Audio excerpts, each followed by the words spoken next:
For the first 5 games yesterday, including Jacob Mizrowski getting the ball on Thursday against Chicago. Meanwhile, the team did add another pitcher today, trading for righty Jake Woodford from Tampa Bay. They gave up pitcher Casey Hunt in cash in return. 29-year-old Woodford seen time in 111 Major League games, including 22 for Arizona last season. Turning to Wisconsin football, Badgers held their third practice of spring this morning. It was an improved showing from the offense, including new starting quarterback Colton Joseph. He's one of 40 new players on the roster since the end of last season. The offense has been overhauled significantly after averaging just 12 points per game last year. Offensive coordinator Jeff Grimes called it frustrating and disappointing, but said it's a brand new season. You know, the great thing about the thing that you get to do as a coach is you get to make the decision every year to move forward. And while there's still a certain part of me and all of us who were here last year that weren't pleased with that, you know, we don't even think about that anymore. Everything now is excitement about what we're going to do this year. Wisconsin back on the field on Thursday for practice number 4.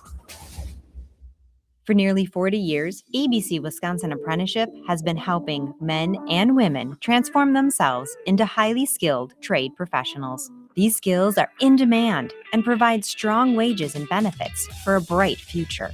If you're a hands-on person who likes the feeling when you get projects done, apprenticeship could be for you. Go to buildyourcareerwi.org or just search online for ABC of Wisconsin. Well, the Bucks will end the season with a losing record for the first time in a decade. That's after losing last night to the Clippers. Milwaukee also going to miss the playoffs for the first time since then as well. They're going to take on Portland tomorrow night. With this Wisconsin Sports Zone Network update, I'm Zach Heil, Print. Brewers fans out there. Yeah. Brewers have won 3 straight division titles. 4 of the last 5. Are the Cubs the team to beat? Yes, Cubs are the team to beat. They're the best team right now. In fact, I actually have the Cincinnati Reds coming in second in this division. Wow. Brewers coming in third. I think the loss of Freddie Peralta is a big one. And I mean, you can only suffer so many losses until it's the one that breaks the camel's back. And so, you know, it was Corbin Burns and then it was Peralta, Devin Williams. And so they're just asking a lot to try to do it. Now, they do an excellent job. They're the best in Milwaukee of taking the car apart at the end of a season and putting it back together again and not having any parts left on the street. Like, they figure out how to put it back together. Yeah. I just think the Cubs have the depth of pitching. They've got the answer in the bullpen now. They've got depth in the farm system to make trades. I really like where they're going now. Anytime you get to go play baseball against an opponent, you get that opportunity to get that rhythm going, get your eyes set, be together with your team. The energy is great. It is relaxed, but yeah. This is where Wisconsin gathers to talk sports. Packers, Brewers, Badgers, Bucks. The Wisco Sports Show is on the air. Now, here's your host, Grant Bills. Some Brewers sound to get us started. I believe that's Adnan Virk. And who is the other cat on MLB Network in that soundbite? Just talking about how it might be a little bit more of an uphill climb for the Brewers. They're not favored to win the division. I don't think they were last year. It's kind of a yearly thing. No one believes in the Brewers. And then Christian Yelich does his yearly interview where it's like, no one believes in us because we're the Brewers. Which, by the way, Christian Yelich did that interview today. We'll get to that sound later in the show. It was Steve Phillips was the other voice in there. And then you also heard Pat Murphy in the intro. I want to begin with the Brewers tonight. I figured we'd get there last night. Opening day is Thursday. We just didn't get there because we got so bogged down in Badgers basketball, which was good, which was interesting. But I've learned doing the show for a while that if there's something that I absolutely want in the show, we just got to start with it before the show goes off in a million different directions. So I want to talk about the Brewers rotation, which has been set officially. I want to talk about their outfield as well. A couple remarks on both of those position groups. If you've been waiting to talk Brewers and you've just been waiting, sitting patiently, like we'll wrap up Badgers basketball talk soon enough. Been a very Badger heavy week with good reason. If you've been waiting, today's your day. I'll take your calls on the Brewers at 608-321-1670. An NFL draft thing or two that I want to mix in as well. Oh yeah, and we have a little bit more drama with Giannis and the Bucks, which is always kind of fun to pick at. So should be some good variety in the show last night, unlike maybe yesterday and Thursday and Friday, which again were pretty Badgers heavy. Assuming there's nothing that comes up, we should also be hearing from Bart Winkler at some point between now and 6 o'clock because he's at the ballpark and offered to check in. I don't know what type of analysis or what type of breakdown we'll get, but he's at the ballpark, so we could throw some questions at him. Maybe we can ask him about the traffic coming in on the interstate, which will certainly be a big part of the Brewers experience on Thursday with all the construction around there. So all of that to come. in the next hour, 2 hours or so. Should hit the Brewers, should hit the Bucks. Little NFL draft as well, which I don't do a ton of, but anytime there's an interesting story, mix it in. So again, I told you, we are now aware of what the Brewers rotation is going to be. Adam McCalvey and others getting this onto paper and getting it published yesterday.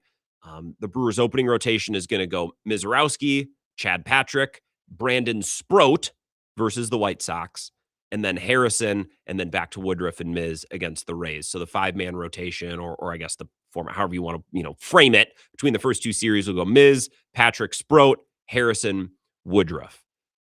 There's a lot that we're going to learn and a lot that we're going to discover, especially about Harrison and Sproat. Harrison in particular, coming back in the trade with the Red Sox, is an interesting player because he just followed the exact path. He's lived up to the exact storyline you'd expect for a young pitcher with any level of pedigree coming into the Brewers. This was true of Quinn Priester a year ago. This has been true of a bunch of guys. I'm sure if we were to sit here, a million names could come to mind over the last even 2 or 3 years alone, where the Brewers make a trade and you're like, who did they acquire? That guy, that pitcher? He's nothing special. It seems like they gave up a lot. And then that guy gets to Milwaukee, and Jack Stern and Spencer Michaelis and all the real nerdy Brewers, I say nerdy complimentary, all the real nerdy, heady Brewers writers are like, oh, look, he's got a changeup all of a sudden. Or, oh, look, there's a splitter out of nowhere that the Brewers discovered. And look, it's awesome. The spin rate is great and the movement is great. Who knew, right?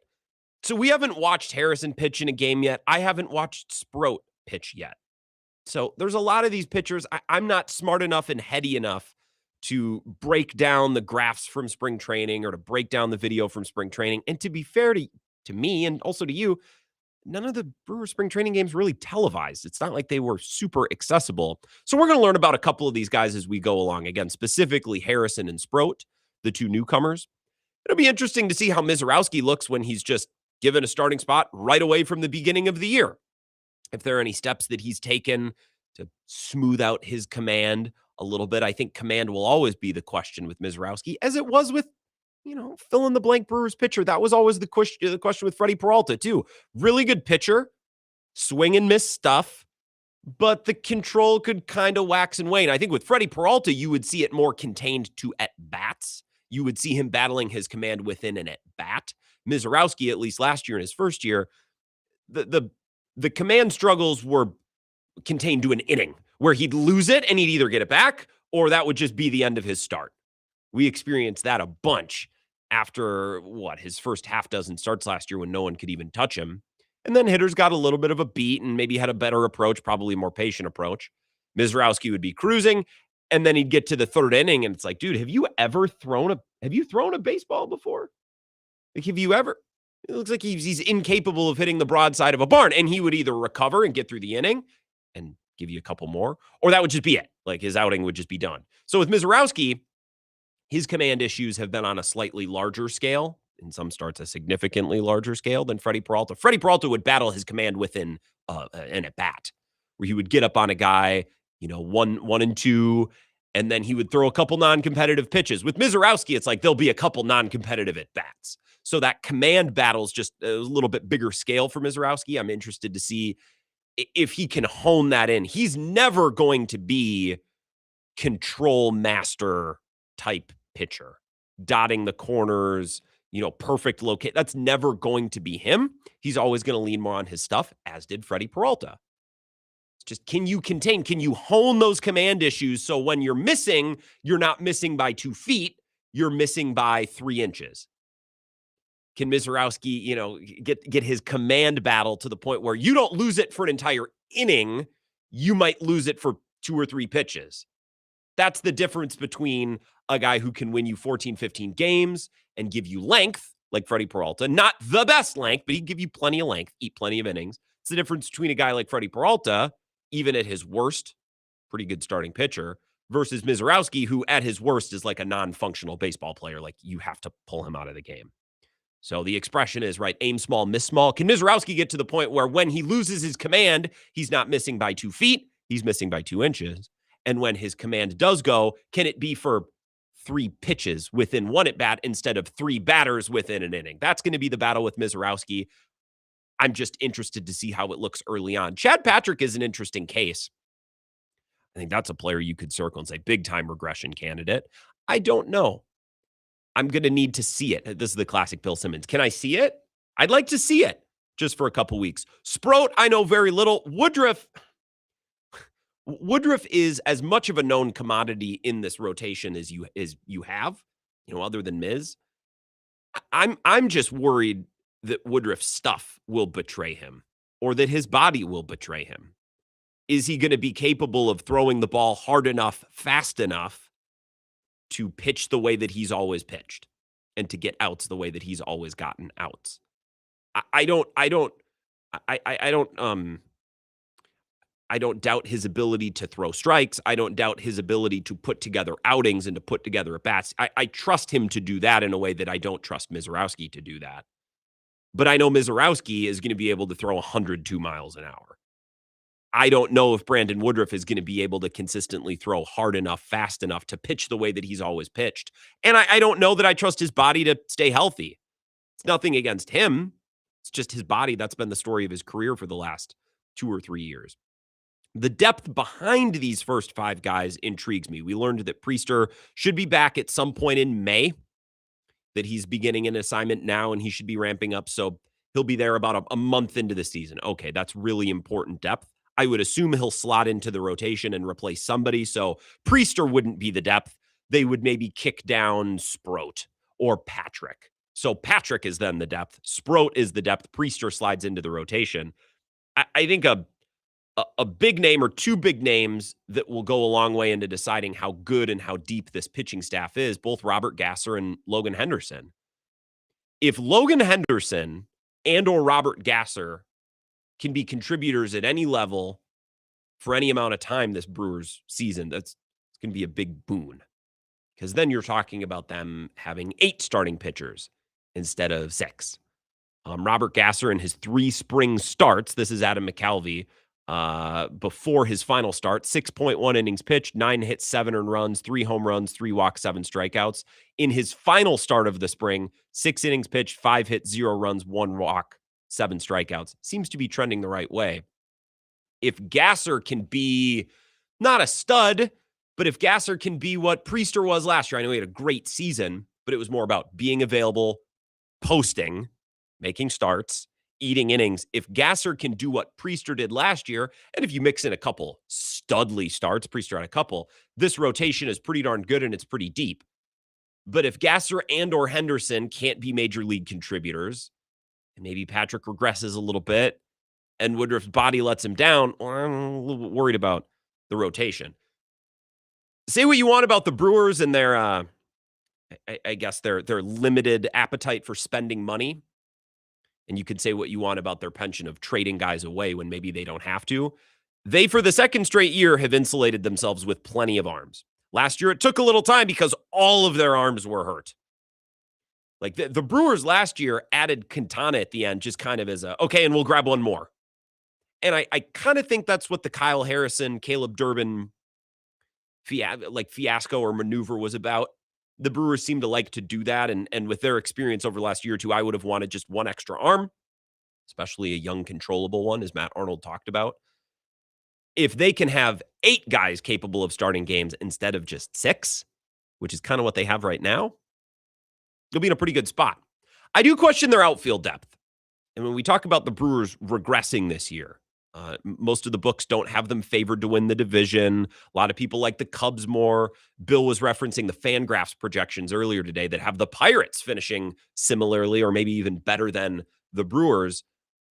If that comes to pass, and if the Brewers do really regress and let's say win 81 games instead of 90-ish, which is what they've been winning the last few, I think it's going to be due to a lack of bats in the outfield. Okay, we learned from Pat Murphy that center field is going to be a platoon between Garrett Mitchell and Brandon Lockridge. Blake Perkins is at the minor league level right now. They optioned him. I threw a tweet on the live stream if you're watching the simulcast on the Wisco Sports Zone app or wherever you watch the live stream, YouTube, Twitter, at Wisco Grant, Facebook. I agree with Brett and Tosa, caller to the show. He tweets, I do not like the center field platoon. That means that Churio is left field, which means Bauer's at bats are severely limited. Vaughn is not playing only against left-handed pitchers, which I would agree. I think Vaughn should play close to every day, probably will. And I agree with Brett's continued tweet here. It says, Mitchell has done nothing to deserve full-time at-bats versus right-handed pitchers. Bowers has. I would try to get Bowers in the lineup early and often. He's created a little bit more bat speed, as has Lockridge in spring training. I wonder that an outfield group of Churio, Yelich, but Yelich is kind of a DH. This is their current outfield situation. Yelich, Perkins in the minors, Mitchell, Lockridge, Frelick, Churio, Baroa, and Badu. Badu's on the 60-day. There's not a ton there.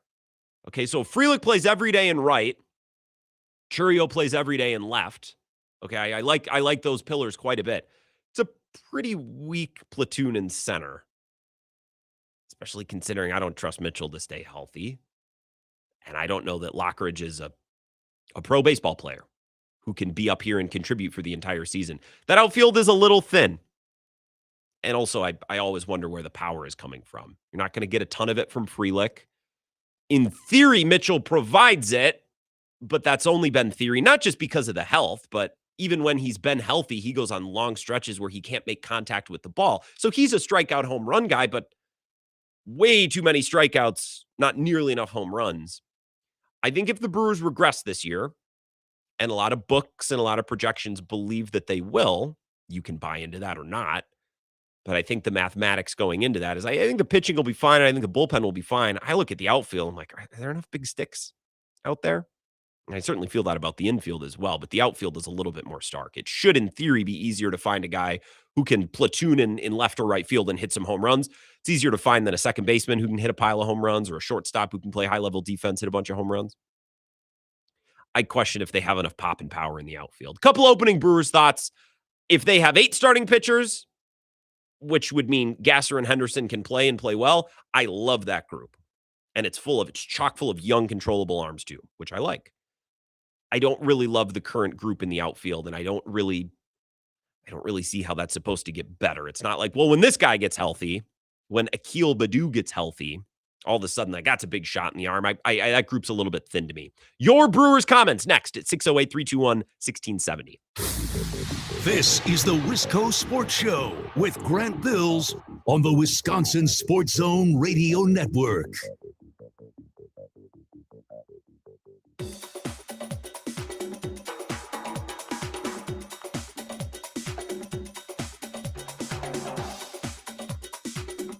The Wisco Sports Show will resume in 3 minutes.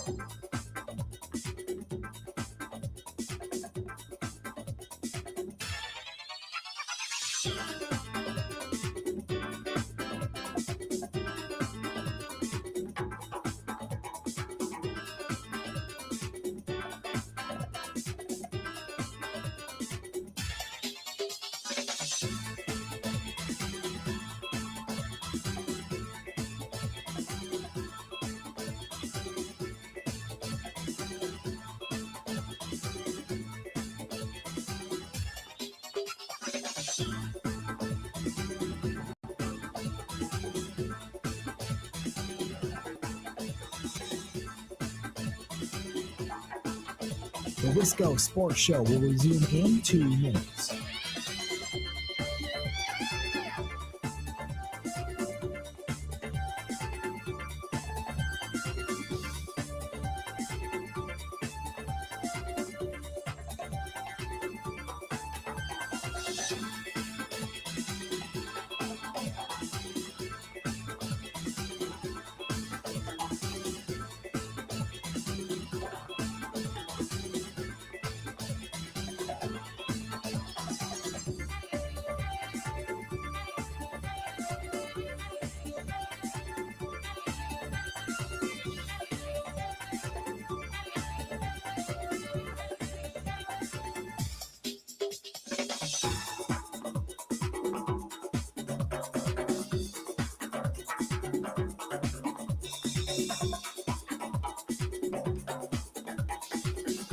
The Wisco Sports Show will resume in 1 minute.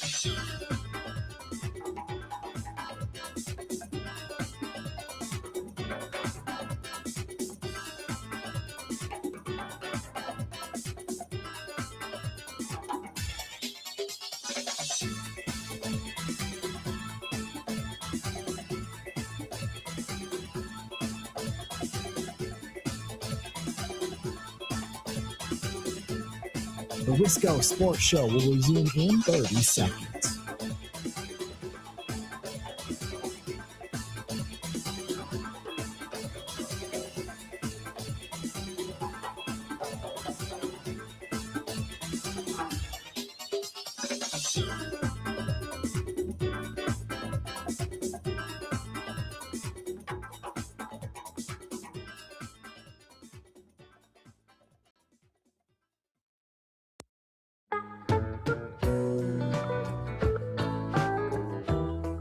Beginning with the Brewers tonight, it's the Wisco Sports Show. Bart Winkler is going to check in with us. He's at the ballpark. The Brewers have an exhibition, and I just saw a picture. I don't know if it was McCalvey or Kurt or one of the Brewers guys posting a picture of the ballpark. I thought there'd be a little bit of a crowd. I was kind of worried. It's like, well, if Bart joins us on the video, is it going to be loud? Is it going to be? And that place looks empty. And it's just an exhibition game, so not surprising. So we shouldn't have any issue hearing Bart over the roar of the crowd. He's going to join us here at some point before 5 o'clock, checking in from the ballpark. Your Brewers calls in the meantime. Let's get to a couple of them here. 608-321-1670, Wisco Sports Show. Who's this? Good afternoon, Grant. It's Corey out of Marshall. I have been looking forward to talking Brewers baseball. Excellent. Thank God. We can put the Packers season to bed, finally. It's only been 2 months now.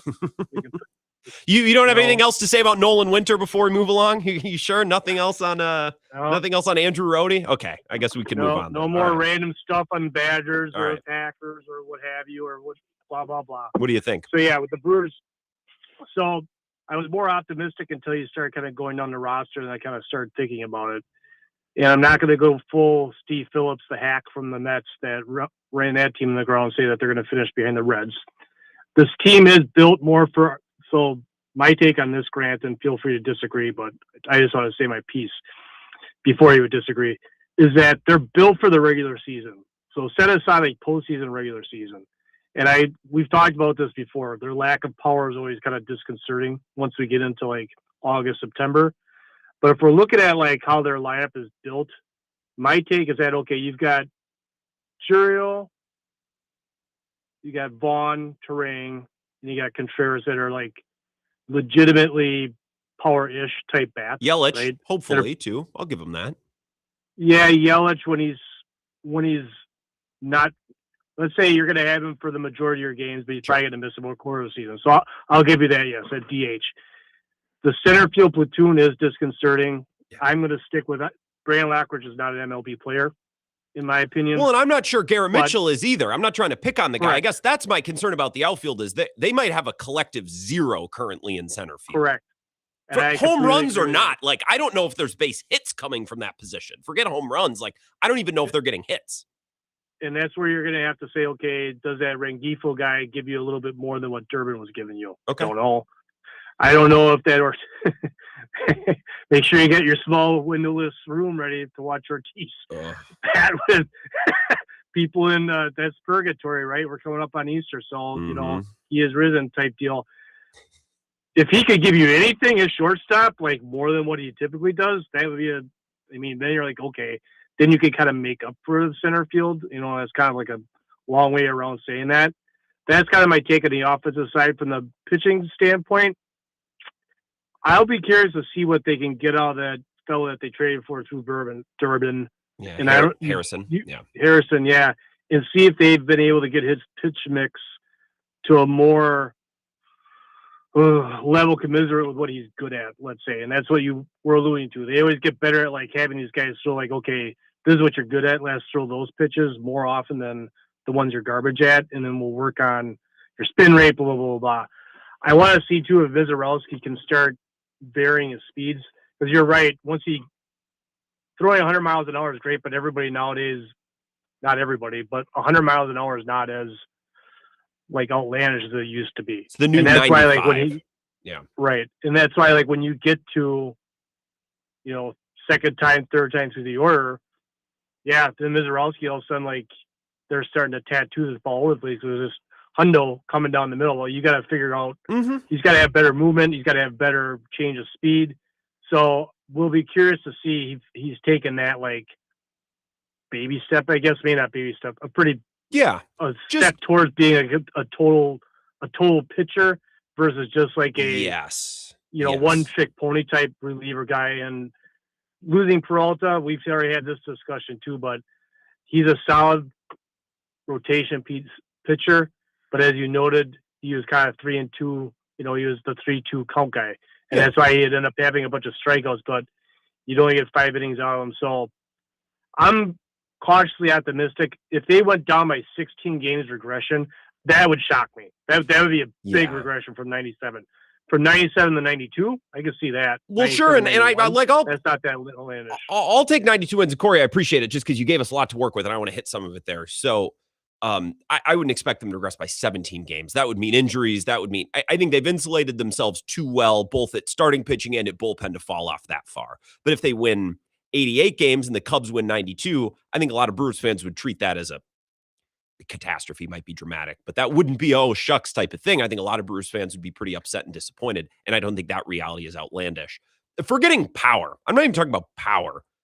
I just don't know if they get anything from a center field platoon of Lockridge and Mitchell. And okay, they could call up Blake Perkins to replace one of those guys. I guess he's got more of a major league track record than Lockridge or Mitchell. Okay, that's not a massive difference. That's a guy that I trust a little bit more. It's just a center field position. I don't know if you're getting anything. Forget power. I don't know if you're getting base hits from that group. I think you might be getting a lot of strikeouts. You might be getting a lot of zeros. That's what worries me. I think Contreras being healthy and hitting for power this year is going to be a big indicator of whether this batting order is going to have enough pop or not. Let's take another call here. 608-321-1670. Wisco Sports Show. Who's this? Grant, how are we looking? I've got to say, Corey Marshall, great leadoff hitter, unlike anybody on the Brewers right now. Really? I guess Frelick, Okay. I like Frelick. High praise for Corey and Marshall. He got the ball rolling strongly, though. I agree. Yeah, when you read out that roster, especially center field, that is just brutal. Like, what even are your expectations for Garrett Mitchell this year? Are they anything? Because I have zero. Can he be what Blake Perkins has been the last 2 years? Right, Seriously. That's what I don't get is why are we just handing this roster spot to Garrett Mitchell when we know what we're going to be getting out of Blake Perkins, and I don't get why Perkins isn't up instead of Mitchell. But yeah, I don't know about that. I need to ask a Brewers scribe about that. What I thought earlier today, Cone, your boy Lucas Van Ness, something I was thinking about is if Garrett Mitchell was a Packers player and we were going into the season, and the Packers were expected to rely on Garrett Mitchell, people would hate it. You know what I mean? Like, imagine Lucas Van Ness, but worse and hurt way more. That's basically what he is. But people dump on Lucas Van Ness, and Garrett Mitchell's like, well, if he breaks out this year, that'll be huge for this team. I don't understand. People view him pretty positively still. I got a question for you. Who will contribute more to their respective team in the next coming season, Garrett Mitchell or Marshawn Lloyd? Ooh, I think Garrett Mitchell, because Garrett Mitchell is going to play on Thursday. And I'm not convinced that Marshawn Lloyd ever plays for the Packers. So it's a low bar, but I would say Garrett Mitchell for that reason. That's true. We are guaranteed at least one Garrett Mitchell appearance this season. Which I think right now seems like a long shot for Marshawn Lloyd, honestly. Yeah, I don't even know if we see him on the team next year. Like, I would take a flyer on a 7th round running back over bringing him in. I would as well. I would bet against it. Hope that I'm wrong. I'm worried about center field, and I'm worried about, I'm worried about the infield too. Like, I don't know, Ortiz, Terrain. Dude, I love Terrain. Okay, so there's that. But I still don't know about third base. Ortiz is still playing every day at short. I just, in the field, they're a little short. I love the pitching staff. I think they've done more than enough to insulate themselves and to get plenty of arms. And I know they'll figure out the bullpen thing. They're a little thin in both outfield and infield. Yeah, I mean, if you look at position, you got 3 kind of solid positions. I'd say catcher, second base, left field. Yeah. If that's what I guess right field too. But you have, he'll hit 290, 300, 10 bombs. Mm-hmm. Solid defense. Yeah. But the rest is, I think, just a huge question mark for the rest of this roster. They're going to have to figure it out. I think Yelich and Contreras, Cone, I appreciate it. I just want to get to 2 others here. Yelich and Contreras going to have to carry a lot of freight. Those guys will have to be healthy and produce runs, RBIs, doubles, homers. And if Yelich and Contreras do that and Churio continues to ascend, well, then I think the rest of the team can be woodpeckers, and I think it works like it works last year. But if Yelich isn't Yelich or Contreras is like broken finger strikeout ground ball man, I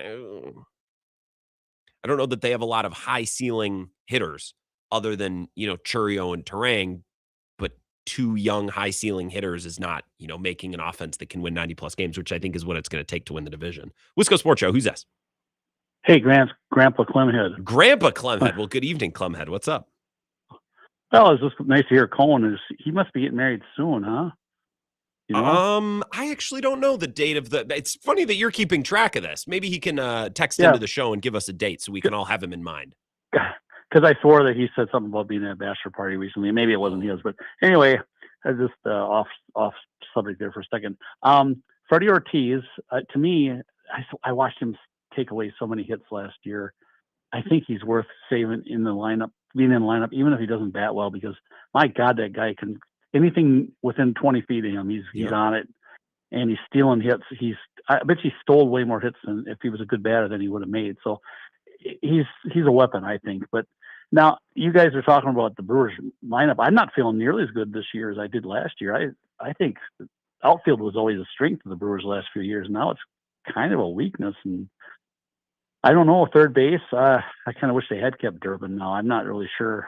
I don't know how the Brewers' third base situation has been in spring training, though. So I think Durbin would be. I think Durbin would be more of the same of what they have. I think Rignifo at third or David Hamilton is mostly like. I think they can recreate what Caleb Durbin was. But even if Durbin was here, I don't know that he's anything other than a nice replacement level at bat who can be a pesky type of Brewers player. I think the other two guys can do that. I don't know that I feel that loss a lot. Because Durbin would have another year under his belt too. He might even be better this year. But the guys on the live stream, Marshawn Lloyd, and one of the guys, Mark on the Bills live stream called him the China and the Bull Shop. Yeah, which is instead of a bull in China, he's China and the Bull. Yeah, I would put my money on Mitchell too. So that's why I let you know that. I will let you get to your next call. Thanks, man. No, I appreciate it, Clemhead. Thanks for listening up in Chippewa Falls. Yeah, I would bet more contribution from Garrett Mitchell than Marshawn Lloyd because to me, I don't know. Feels like a coin flip chance Marshawn Lloyd is even on the 53 when the season starts. And I don't think Garrett Mitchell is going to play, 120 games and be a stud, but he's going to play Thursday, which is more than I could confidently say about Marshawn Lloyd playing week 1. A low bar for both of them. One more here. Wisco Sports Show. Who's this? This is Marquette Warrior. What's going on, Pete? How you been? I'm okay. Okay. I'm calling because I wanted. How's Bart Winkler doing? I used to listen to his show, and then I was listening to his show the night that he found out that the station was, the network was going to have his network was going to disappear. Mm-hmm. He sounded really shocked. Well, of course, but I really enjoyed his show, and I was wondering how he's doing. He's doing good. He's doing he's had a podcast throughout, so he's doing that. He's at the Brewer game today. Must be doing pretty good. I like him as Pete. You're a radio man. You listen to our shows. I like the radio. And he was such a good radio host. It's a different skill set. His podcast is very good too, and I'm on it here and there. But being a radio host or doing a radio show, it's a different medium. It's a different skill. Yeah, well, so I was just, wondering. Had he, hooked onto, some other radio station or whatever. I know that's kind of hard to do because they're kind of going away. You're all going to be doing podcasts, within 5 years. That's why I cherish my moments on these airwaves, especially the ones where I get to discuss things like this with you, Pete. Absolutely. Oh, the last thing I want to say is I had thought Cincinnati would win the Central Division, but their pitching is, they've got a lot of pitchers that are hurt. But so, I'd say the Brewers will finish second to the Cubs. But Cincinnati, actually, to me, that was a team that at the end of last year I was most impressed with.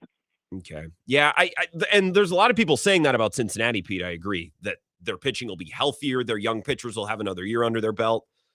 It can always hit. Adding Suarez is a really nice fit. He had a ton of success there. So a lot of people are really high on the Reds as well. Then there's some people who are like, and don't get out the Pirates. It's like, okay, well, I'm going to. And if we have to change course on that come Memorial Day, we can. But I think it's Brewers, Cubs, Reds, probably most notably Brewers, Cubs, just because in order for me to take the Reds seriously, they need to prove to us that we need to take them seriously. The Cubs and the Brewers have proven that. I wouldn't be shocked. Let's say the division finishes, the Cubs win 92, the Brewers win 88, and there's, two teams in the Central who make the wild card.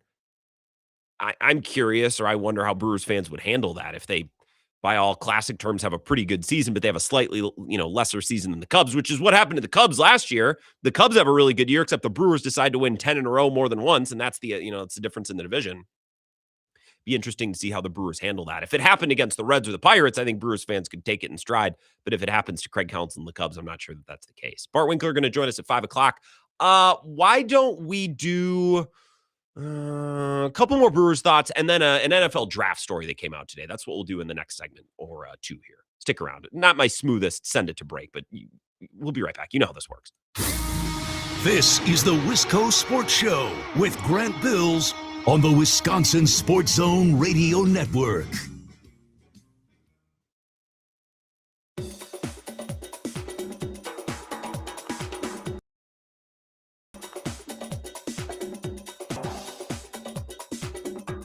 The Wisco Sports Show will resume in 5 minutes.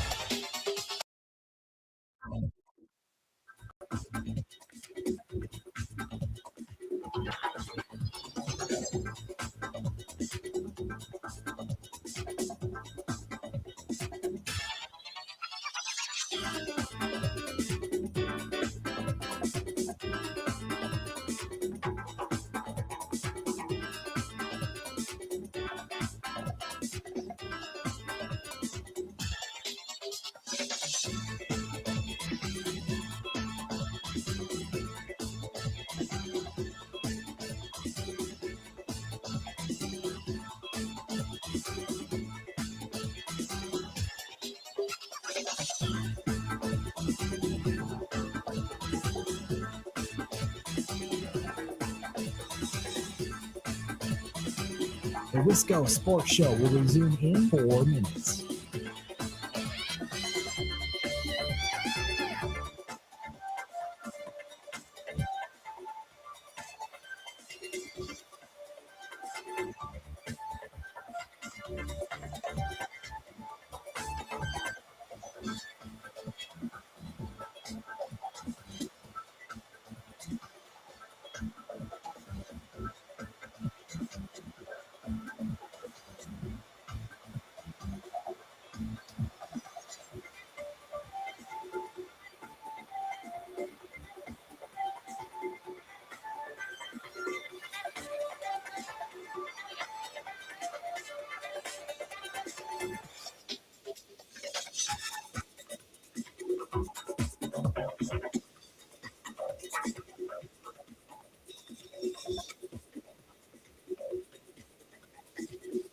The Wisco Sports Show will resume in 3 minutes.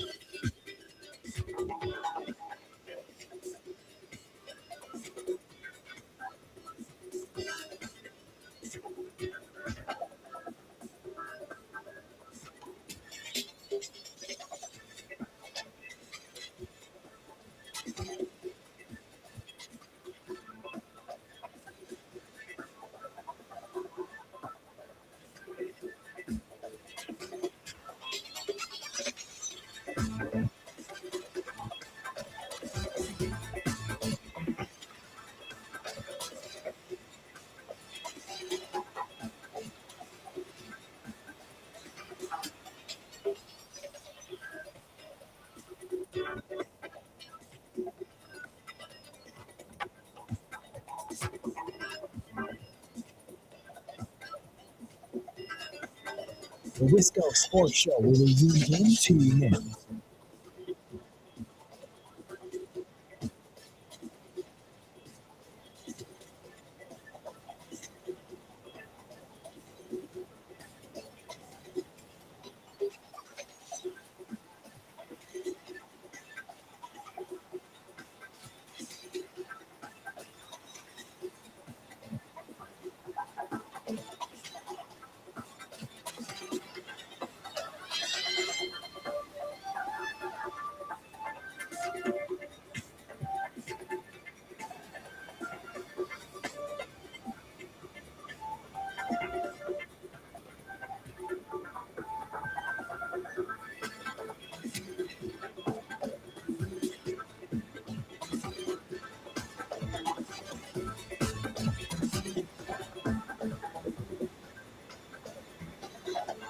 Wisco Sports Show will begin in 1 minute.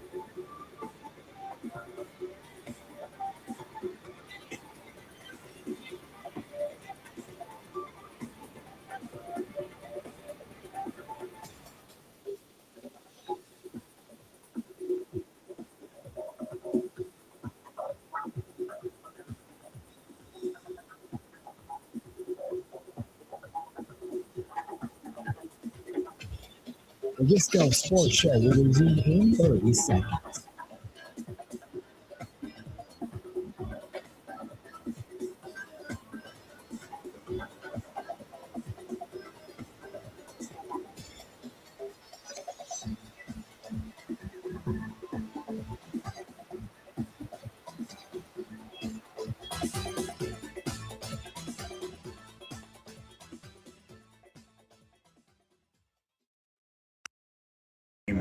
Yeah, honestly, I don't even know what it says, but none of that stuff matters. If it says you're not going to be good, if it says you're going to be good, like you still got to play, you still got to stay healthy, you still got to navigate the 6-month season where there's going to be a lot of good times and bad times.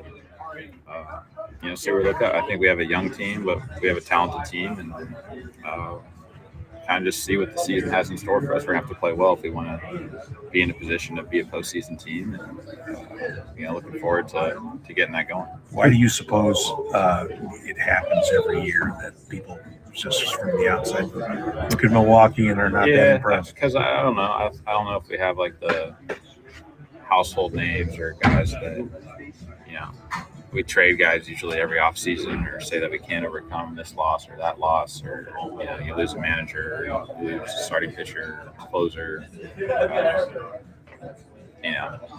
People think what we do every year is a fluke. I don't know. You'd have to ask them, but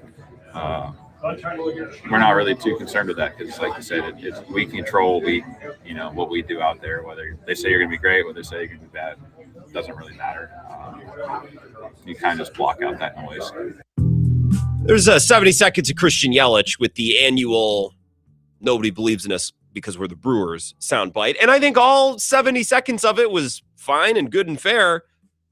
There was one comment in there that irks me a little bit when he says, well, we don't really have any household names. Christian, you're supposed to be the household name.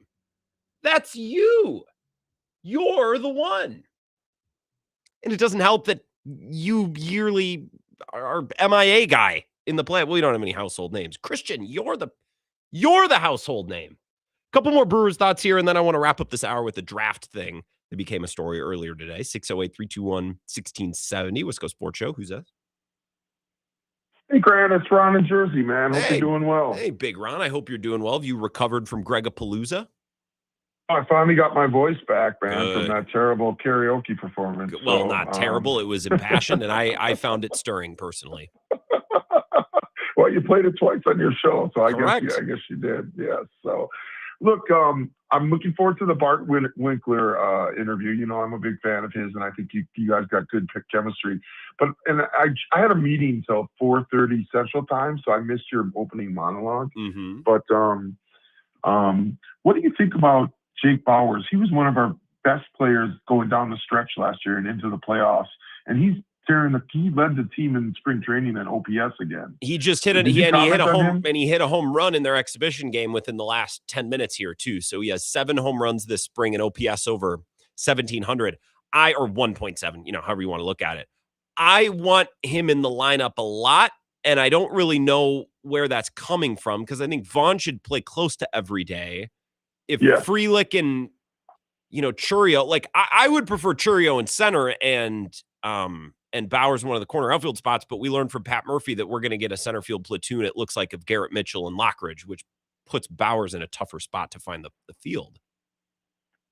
Yeah, I mean, there's always DH, but then that takes at bats away from Christian Yelich, although with his back, it's going to go out. It's just a matter of time. So I think Bauers will find his way into the lineup. But he is kind of like this great hitter, but not, kind of limited in the outfield. So you're kind of sacrificing defense for offense, which I'm totally fine with. But yeah, he's just kind of a man without a home, and defensively, and I just kind of feel bad for him because he had a great performance down the stretch and in the playoffs last year. Well, he's in the wrong place and on the wrong team, the Brewers typically don't do well with players without a defensive home.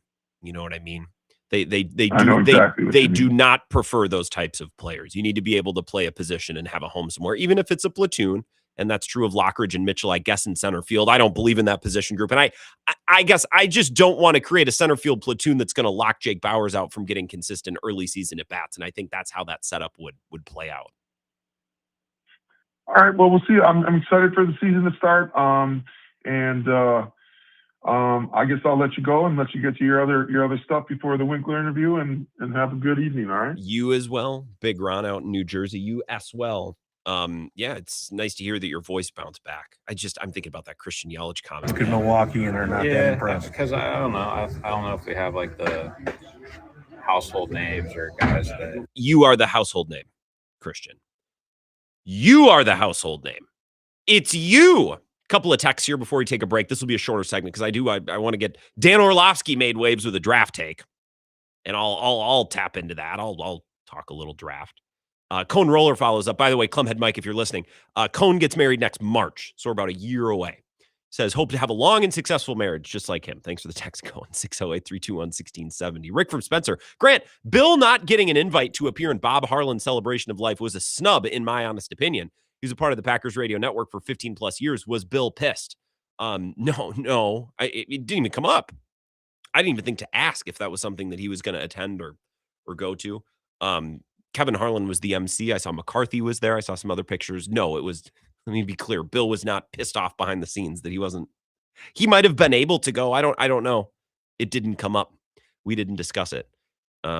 This from the 970. I don't have this number. So send your name in. It says Churio will play more center field to get Bauers more at bats. You got to mention Churio in center. Yeah, maybe. But Pat Murphy told us the other day that the center field platoon to start the year is Mitchell and Lockridge. Now, maybe that means that Churio's also in there and he just neglected to mention that. Sure, that could be the case. But if we're taking the manager at his word, and I've not found Pat Murphy to be dishonest. I feel like he's been pretty open. If we're taking him at his word, that means Churio's playing left, Frelick's playing right. The center field platoon is Mitchell and Lockridge, which is tough for Bauers because he's then either playing first or DHing or in a corner outfield spot, but you're not going to take Frelick or Churio out of their spots or out of the lineup. And Vaughn should play close to every day or pretty close to every day. So that makes it tough for Bauers to be in the lineup every day. He's been one of their better hitters this spring, and he was one of their better hitters down the stretch last year in the postseason too. Take a break. I have a draft thing that I want to discuss coming up next as we wrap up the first hour of the show. This is the Wisco Sports Show with Grant Bills on the Wisconsin Sports Zone Radio Network. Wisconsin weather doesn't wait, and neither should you. At Pella Windows and Doors of Wisconsin, we make interest until 2032. You heard me right. 0% interest all the way until 2032. Upgrade your windows and doors now and pay over time without paying interest. With our 10-year limited warranty, you can feel confident in your investment. Schedule your free in-home consultation today at PellaWI.com. Certain restrictions apply. 3/31/2026.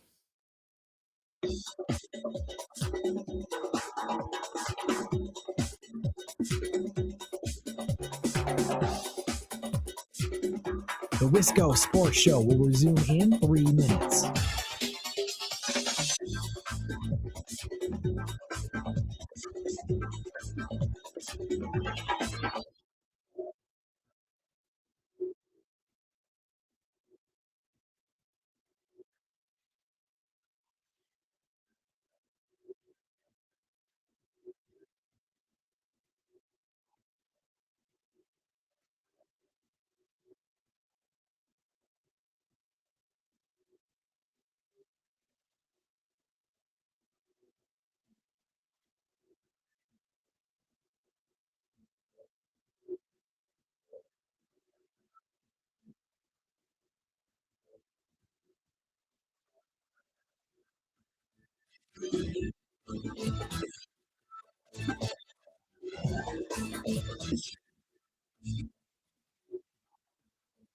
Wisco Sports Show will resume in 2 minutes.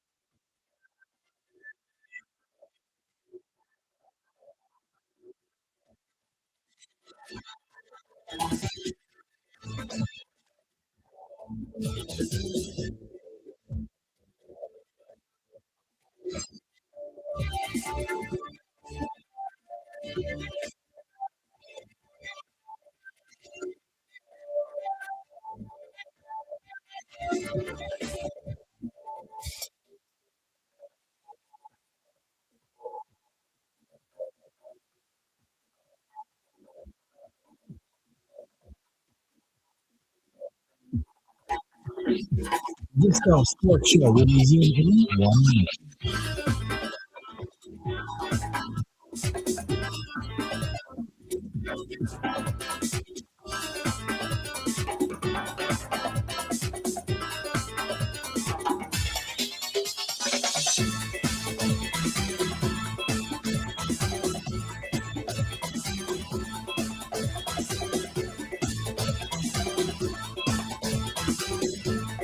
The Wisco Sports Show will resume in 30 seconds.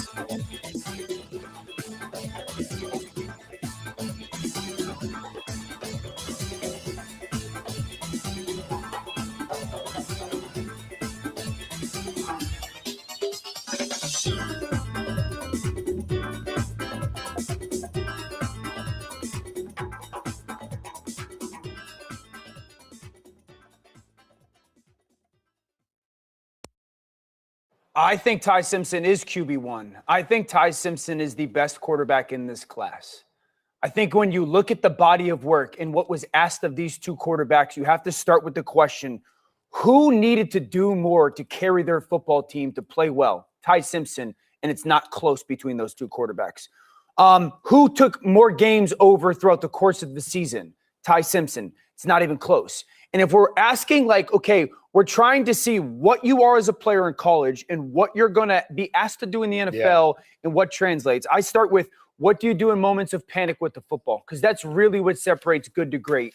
I would tell you that Ty Simpson is more consistent in that regard. There's not a ton of moments of panic out of Fernando Mendoza. And then there's moments when he immediately drops his eyes and becomes a runner. Ty Simpson more consistent in that. What guy was asked to do more NFL throws? When I say NFL throws, I'm talking 15, 20, 25-yard in routes, crossing routes, deep corner or sail routes. Ty Simpson, and it's not even close in that regard. Downfield throws, the posts and the goes, I think they're close. Mendoza throws a lot of go routes, and he's good at it, but I think they're close. RPO, get it out. That's predominantly what Mendoza's offense was. Right. And then I think throwing on the move, they're both relatively equal. So when it comes to moments of panic and big throws, real NFL throws, I think it's clearly Ty Simpson. Dan Orlovsky on ESPN earlier today. I love the NFL. Draft season is not my favorite part of the NFL calendar, but I can appreciate the content. And I can appreciate on a day like today where there's really no big NFL storyline. I mean, Travis Kelce, I believe we learned of his extension yesterday, so that's kind of going on. And there's some dribs and drabs left over from the Max Crosby trade and some of that fallout.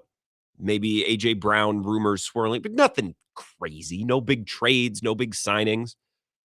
And we wake up on a random Tuesday in March, and we're all going, what did Dan Orlovsky say? He thinks what about Ty Simpson? Dan Orlovsky gave a breakdown and played you the audio. Big-time throws, NFL-type throws, big moments, moments of pressure, can all be perspective. You know, what someone views as a big-time throw might not be viewed as a big-time throw to somebody else. What might be viewed as a pressure moment by one person may not be viewed as a big-time pressure moment by someone else. Whatever. You watch the film, you can draw your own conclusions, see your own things. I just love the NFL because it doesn't take much to get a story. You know what I mean? If Aaron Judge got some big contract extension today, or Bobby Witt Jr., a young ascending star in Major League Baseball. Let's say Bobby Witt Jr. was traded to the Giants. We discussed it a little bit. You'd see some things on Twitter. But I don't think in the grand scheme of things, in the average life of an American sports media consumer, if you watch Lil ESPN, you listen to your local radio show, you scroll Twitter a couple of times, if that's your life as a sports media consumer, I watched Get Up this morning. I listened to a little bit of, Dick and Don on the drive home. They talked about my teams, and I scrolled Twitter for a combined 20 minutes. What would be a bigger deal? Bobby Witt Jr. being traded to the Giants or Dan Orlovsky going on Get Up and claiming that Ty Simpson is a better prospect than Mendoza? Bobby Witt Jr. being traded to the Giants, significantly larger story.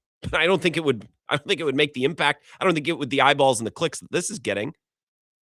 Or maybe it would be close. You get my point, right? That's the power of the NFL. It's the power of the draft. Fernando Mendoza has been considered the number one quarterback. He's going to go number one overall. But yet here comes Dan Orlovsky with his coiffed hair and his peppering beard.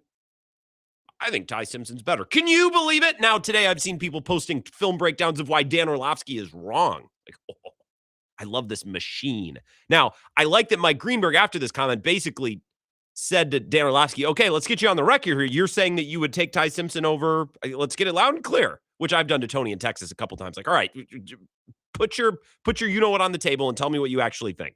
So it is, I mean, to be clear, this will get a lot of attention that you feel this way because you are, at this point, I think, one of the people whose opinions on this stuff matter the most. And everyone has their opinion, and this is certainly going to be an unconventional one. But you're comfortable saying if you had the choice between the two of them, you would take Ty right now. I would much rather have Ty, and I like Fernando Mendoza. This is not to slight Mendoza. Yeah. I would rather have Ty Simpson at the 15 to 20 range than Fernando Mendoza at 1. So I think that's so stupid. If you like Ty Simpson more as a player, fine. I don't think Mendoza is. I'm not anti-Mendoza. I don't grind a lot of film. I think Mendoza is a player who had massive moments in the college football playoff, and there's not a lot of quarterbacks in this draft. So sure, take him number one overall. The draft oftentimes seems like a crapshoot. He's going to need to get lucky with the right coach and scheme, and his O-line's going to have to protect him. So whatever, take Mendoza number one. I don't think he's a transcendent star, but I think he's got just as good of a chance of working as Michael Penix did, as Bo Nix did, as Justin Herbert once upon a time. Like, all these guys kind of feel like they're in the same bucket. Lawrence felt different. Caleb Williams maybe kind of felt different a little bit. Like, there's guys who do feel different, the tools and the traits. Mendoza feels like just another one of these guys. Maybe it'll work, maybe it won't. So fine, take him number one or take Ty Simpson. I don't care. But don't, that last thing that Orlovsky said, I would rather have Ty Simpson at 15 than Mendoza at 1. I think that's so silly. You're talking about your franchise quarterback, the guy who will make or break the career of the head coach and the general manager. Which quarterback do you like more? Take them at number 1. That's how that should work. Well, but if we trade down, then we can get an extra linebacker. That extra linebacker in the grand scheme of things will not make a difference if you don't get the right quarterback. So forget, well, I like Mendoza, but Mendoza at number 1 is a little rich for my blood. Well, it sucks. You're at number 1. Do you like Mendoza or do you like Ty Simpson? And I would have said the same thing about the Patriots 2 years ago. Do you like Drake May or do you like Penix or do you like it's your franchise quarterback? If you take the right guy, no one's going to remember, well, yeah, pretty good player, but they had to take him at 1. No one's going to care. So that line of thinking is just silly to me. A little draft talk to wrap up the first hour. Get back to the Brewers. Bart Winkler is going to join us live from the ballpark in about 10 minutes. Don't go anywhere.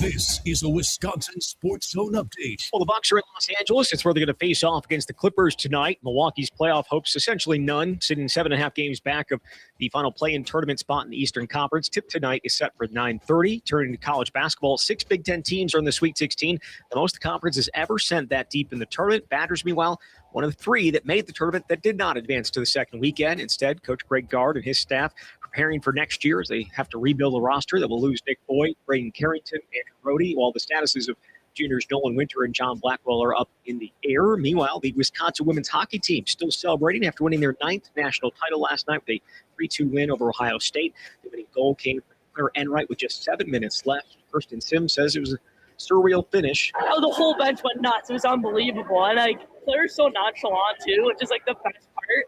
And so it was unreal. I mean, just chills, absolute chills. And the bench entry was insane. And we knew we just needed to close it out. But I'm so happy for her. I mean, she deserves that. She deserves the world. She's an unbelievable player, and she showed it tonight. Wisconsin's won back-to-back titles in 3 of the last 4. For nearly 40 years, ABC Wisconsin Apprenticeship has been helping men and women transform themselves into highly skilled trade professionals. These skills are in demand and provide strong wages and benefits for a bright future. If you're a hands-on person who likes the feeling when you get projects done, apprenticeship could be for you. Go to buildyourcareerwi.org or just search online for ABC of Wisconsin. Well, Brewers opening day is nearly here. The club will get the season started on Thursday when the White Sox visit American Family Field. And Wisconsin will be back in the field for the third practice of spring tomorrow morning in Madison. With this Wisconsin Sports Zone Network update, I'm Zach Heil-Pritt. Brewers fans out there. Yeah. Brewers have won 3 straight division titles. 4 of the last 5 are the Cubs the team to beat. Yes, Cubs are the team to beat. They're the best team right now. In fact, I actually have the Cincinnati Reds coming in second in this division. Wow. Brewers coming in third. I think the loss of Freddie Peralta is a big one. And I mean, you can only suffer so many losses until it's the one that breaks the camel's back. And so, it was Corbin Burns, and then it was Peralta, Devin Williams. And so they're just asking a lot to try to do it. Now, they do an excellent job. They're the best in Milwaukee of taking the car apart at the end of a season and putting it back together again and not having any parts left on the street. Like, they figure out how to put it back together. Yeah. I just think the Cubs have the depth of pitching. They've got the answer in the bullpen now. They've got depth in the farm system to make trades. I really like where they're going now. Anytime you get to go play baseball against an opponent, you get that opportunity to get that rhythm going, get your eyes set, be together with your team. The energy was great. It is relaxed, but yeah. This is where Wisconsin gathers to talk sports. Packers, Brewers, Badgers, Bucks. The Wisco Sports Show is on the air. Now, here's your host, Grant Bills. Hour number 2, Bart Winkler going to join us from the park here in about 10 minutes. He's at the scrimmage at American Family Field this afternoon. Justin Garcia, a late add to the program. He's going to be here in the last 20 minutes or so because we do have another little tidbit of Bucks drama. The Bucks are not an interesting team right now. They've cashed in the season, and every Doc Rivers soundbite that I hear, that Mike Clemens emails me or that I hear in Zach's update is some form of, our starters, played well, and then our defense, and the ball moved there in the second quarter. In the second quarter, we did some nice things, and then it just kind of fell apart. Well, I got to be better. We'll figure it out. Like, it's Doc Rivers making some half-ass effort to explain what went wrong in the game, and you can hear him in real time decide, who cares? 2 weeks left. I'm just drilling holes. F it. Who cares? You know what I mean? So we have another little tidbit of drama between the Bucks and Giannis. I do find that interesting. That's good theater. It's good fodder for the talk show. The games itself, God, no. In fact, I didn't even realize until this morning the Bucks played last night. And I'll give you a stat here to set up our later conversation with Justin. Eric Name tweeting, this is the Bucks' 10th loss by 25 or more points, which adds another to what was already the most such losses in a single season in franchise history. So that's what's going on. So I don't want to talk about the team, but I do want to talk about this little war through the media that the Bucks are having with Giannis about playing before the season ends, because it's clear the Bucks want to shut him down, and Giannis doesn't want to do it. It looks like he's enlisted the help of the Players Association to get back on the court. So we'll get to that. Time to take a couple of your calls. In the meantime, before we get to Mr. Winkler here in about 10 minutes. So please, 608-321-1670. I like the rotation as it shakes out. And we got this from McCalvy yesterday. The rotation will be Mizorowski, Patrick, Sproat, Harrison, Woodruff. Sproat looked good today, was locating a bunch of different pitches very well, got whiffs on each one of his different pitches. Dom Catronio posting a pretty good graphic with some of the details of the movement that he was getting. 4 innings, 62 pitches, 2 hits, 0 walks, 2 walks, 5 strikeouts, 9 whiffs. 9 whiffs. Used a lot of sinkers, curveballs, cutters, sweepers, a little bit of four seam, a little bit of changeup, but mostly sinker, curveball, cutter, little sweeper too. Nice pitch mix, was locating them all well, getting whiffs on every single one of them. So you have to like that. I think the success of the Brewers rotation should say the efficacy of the Brewers rotation, meaning how many games, how many innings can you cover over the course of the season, even if guys go down with injuries, which is what we saw last year. The big picture 162 game view of this starting rotation and how good they can be, how effective they can be, will rely on Robert Gasser, Logan Henderson. Can those guys be healthy and contribute on any level?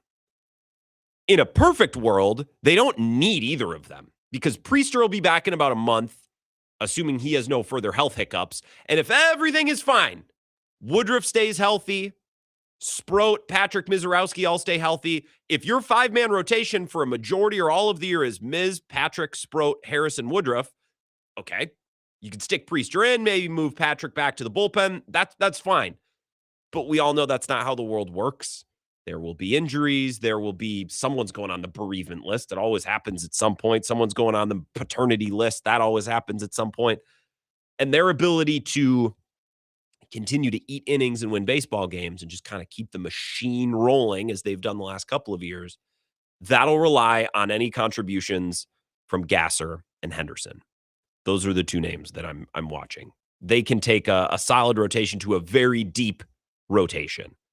Not a lot of aces, but as we saw last year, you don't need a ton of aces. You just need a lot of guys who can lace them up and take the mound every 5 days. And last year they had a lot of those guys.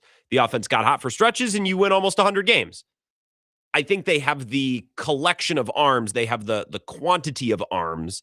If Gasser and Henderson are available and are able to contribute this year, I think they're fine. The offense right now is what worries me more.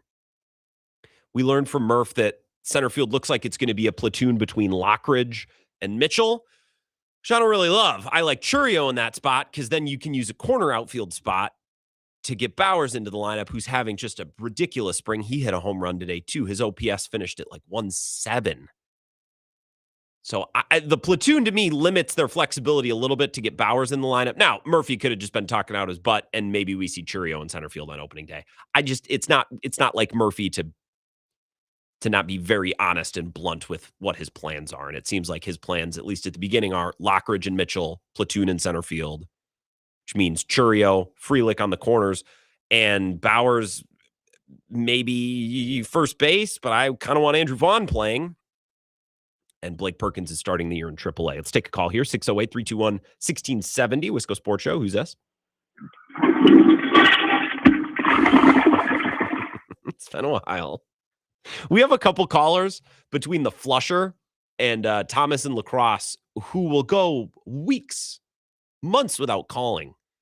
But when they start calling again, it's like every day, which I think, not to criticize anybody, but I think what makes you a good caller is your ability to, anybody can have a busy week where you're calling in.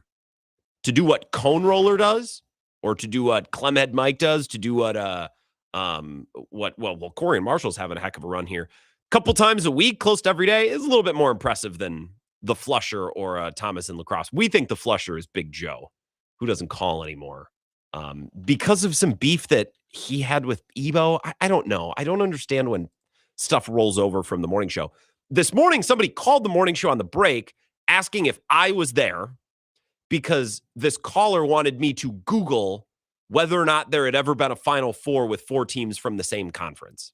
Can you have Grant? I don't know. I think this caller may have just been a Bill Michaels listener who was just trying to catch me before. It's like, talk to Grant. It's like, actually, no, there's a morning show going on with that same phone number.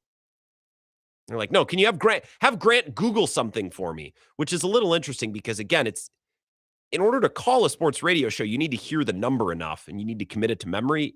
To me, Googling something is much more easier. And you know what I'll do? I'll call Grant. That's what I need to do. Let's go to American Family Field here. Bart Winkler is standing by. The exhibition, Brandon Sproat is done. He had a good day, it looks like. Let's hear from Bart. Is the connection okay? I hope this isn't a catastrophe. Can you hear me okay? You look great. Yeah, I got you. You hear me? Yeah, I hear you. I was worried earlier today. I heard you just complaining about your channel guide again. Well, a little bit. I was complaining earlier today or worried that I wouldn't be able to hear you because you're going to be in this busy ballpark. And then I saw the pictures. There was no one there, Bart. There's no one there today. No, this rules, dude. If there was never anyone at the game, I would come every day. Yeah. So exhibition, nobody's there. Are concessions open or people tailgating? Like what's going on there exactly? Yeah. Everyone that couldn't make the opening day tailgate is doing it today, Grant, actually. It's crazy. Are people tailgating? No, not a soul. Interesting. I was mad because I thought I was going to have to pay $50 for parking, but then I scanned the thing and it was only 15, so that was fine. And I got a 50-50 ticket, and I think the jackpot is finally over 1,000. If there's ever a day to win, it's today. I was going to say. Traffic wasn't too bad with the construction. A lot of people are concerned about that come Thursday. Traffic's brutal. We went, I live in Shorewood on the lake, so we drove down the lake. We had to bob and weave past Marquette, gross. And then we went down by Blue Mountain, Wisconsin. So you're definitely going to be late if you don't excruciatingly plan to get here. It's going to be not fun. That and the TSA both, I guess. We're just be early for places, life lessons that we're learning this week. How'd Sprout look? I'm seeing great things on Twitter. If you think I've watched a second of this game. What are you doing there then? You're there with your son, I believe. You said you were going with your family. We're just watching the game through his eyes. Jake Bauers hit a home run. I did see that. Can you ask your son what he thought of Brandon Sprout? Did he have any observations? He says, why is this guy got bad home road splits and why did we acquire him? I don't know. Yeah. I don't know. There was some guy who's playing third base today? David Hamilton? Oh, yeah. You're the one there. Why are you asking me? I thought you were asking someone. Who is that? They got him in the Durbin trade. Wow. I am out of the loop, bro. Well, you're at the game, which is why this situation's funny. Bart Winkler, the Into the Winklerverse podcast. Who will contribute more to their team this calendar year, Marshawn Lloyd or Garrett Mitchell? We had a listener bring this up last hour. I think sometimes we need to do a better job of recognizing when it's just not going to work out. Okay. And just move on. Okay. We're probably there with Lloyd. Mitchell, I think we'd be there with him too, but it's Matt LaFleur syndrome. We're going to give him more benefits out of the doubt because he's a good-looking chap. He is. He's handsome, man. I think that's part of it. I think Mitchell will contribute more because Mitchell's going to play opening day, and I literally don't know if I would bet on Marshawn Lloyd ever playing a snap for the Packers. Do you want to I know most of your audience is on audio, but do you want to have a seat in one of these seats? You could really walk anywhere. Sure. Spin around. Yeah, let's see. Oh, I can't. I forgot. I can't broadcast this game. You didn't ask for express written consent? That was kind of a condition of us doing this interview. I thought you obtained express written consent. Hold on. I got to ask an usher something. Hey, what channel's the game on Thursday? We don't know. I don't know. Yeah, okay. Nobody knows. We got an angry call today. I don't have Spectrum. Okay, what? Sorry. We got an angry call from a AT&T Uverse customer earlier today because they haven't been considered in all of this. It's all about Spectrum and DirecTV. Yeah, I just found out it's going to be on the Dumont network. That is such an old reference. I hope anyone got it. Yeah, I don't know. Is that the biggest story with the Brewers right now? Is where to watch them on TV? Yeah, I think so. Well, that or are you going to a day or? Let's not do what we did last year. Remember last year at this time they started 0-4. We were all worried about torpedo bats. Remember that? Yeah. Remember that lifestyle? I'd rather go back to torpedo bats than talk about the TV situation, honestly. Nobody called me to ask about torpedo bats. Are you going to be able to watch the game? Are you going to be able to watch the games this weekend? Where are you I don't watching? think you can say with 100% certainty. I don't trust them. Sorry, I don't trust this team. I do not. The Brewers statement that they put out, by the way, I'll read you the last part. There is some room there.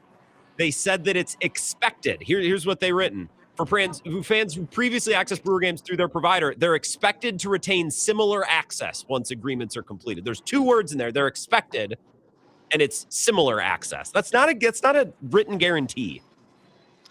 This is going to be like every TV carriage dispute. How many times do those get settled right away? It's always some nonsense, and then there's going to be like a crawl on the Fox 6 coverage or wherever you are in the state on Thursday, like, hey, if you want your Brewers on TV, call this number. Go to I want to watch Brewers on TV.com. Some of that garbage. I would tend to agree. Bart Winkler's here, the Into the Winklerverse podcast. Are you creating any podcast content from this trip to the ballpark? You always go to the ballpark at the weirdest times, dude. Why are you there? I know. No, I don't have any planned content. As you can see, I'm saving my best for you right now. But I am going to get back soon. I need to see the 50-50 soon. Okay. Go back to your son. Did you leave your son unattended? I have a whole section. Okay. All right. Well, you enjoy what's left of the game. I don't even know who they're pitching after Sproat, but I'll get your scouting report. I'll text you when the game is done, and I'll get Harrison, duh. It's a Sproat Harrison Day. Look it up. It's actually true. It's a Sproat Harrison Day. Come on, bro. Okay. Come on. Well, I appreciate the check-in. Looks like a good time at the ballpark. Enjoy the free time and all the free space that you have. Dozens of us are having the greatest day of our lives. Appreciate it, Bart. Enjoy. Bye. Dozens are enjoying the ballpark. I did see the crowd. It's empty there. There's no, which I guess why would I go? I guess why would you go? It's a scrimmage, but kind of cool to be in an empty ballpark, I guess. The reviews are coming in hot and heavy. Madtown Ryan says, hey, if you can thank Bart, he was one of the only national sports radio hosts that paid attention to the Midwest. Thank him for that. I think Bart has had a few too many at the ballpark today. Ha ha ha. I don't think he has. I just think he wanted to join a radio show and troll me. Goose Eggs on the live stream says of Bart's unemployment, is the 50-50 raffle Bart's main source of income now? Yeah. I'll text and ask. I'll text and ask him, and I'll get that information when I get his reaction to the Harrison appearance. Which, is that right? Is it actually a Harrison day? See who's going today? I'll have to check. Let's take a break. Any final Brewers thoughts? And I want to set up our conversation with Justin coming up at 5:30 because the Bucks and Giannis are sniping at each other again. So we can discuss that next. The show tonight presented by In on the River in beautiful Trempealeau. It's about to get nice and green, nice and warm. I was walking around, not in Trempealeau, but I was over by the river this last weekend. I was over on the western portion of the state, walking around by the river, went to a brewery down by the river. A brewery, by the way, well, it's in Winona, 2 Fathoms Brewing. It's a 12-minute drive from In on the River. It's right there. It was 70 degrees. The sun was shining. I could spend a lot more time over there. So you can make your reservations for your Western Wisconsin getaway. The view of the room goes right out over the beautiful river. You can see the Bluffs, Sullivan Supper Club, the Trempealeau Hotel, Trempealeau Mountain Golf, El Morro, Perot State Park, all around the corner. It's just a great spot for a weekend or longer. Love to take a week off and just hang out in Trempealeau. 608-534-7784. InOnTheRiverWI.com and like their Facebook page as well. In on the River Trempealeau. This is the Wisco Sports Show with Grant Bills on the Wisconsin Sports Zone Radio Network.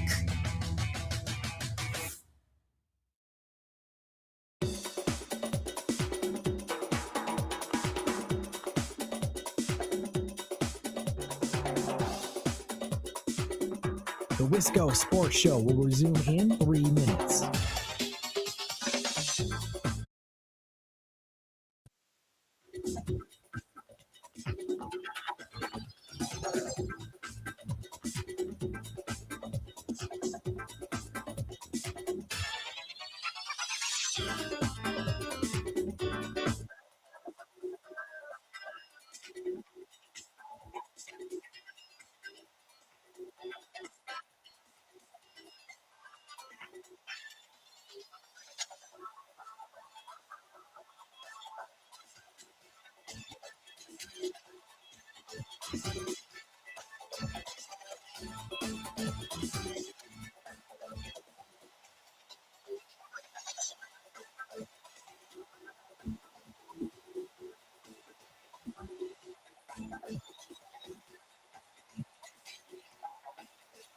Wisco Sports Show will resume in 2 minutes.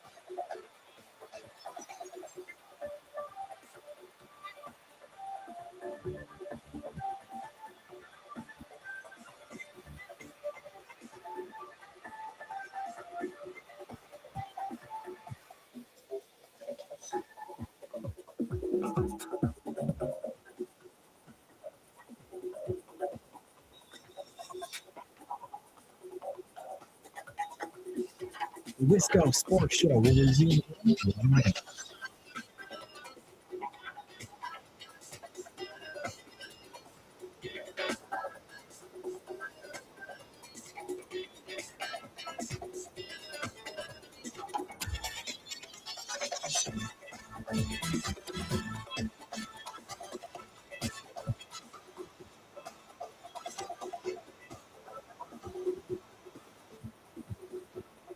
The Wisco Sports Show will resume in 30 seconds.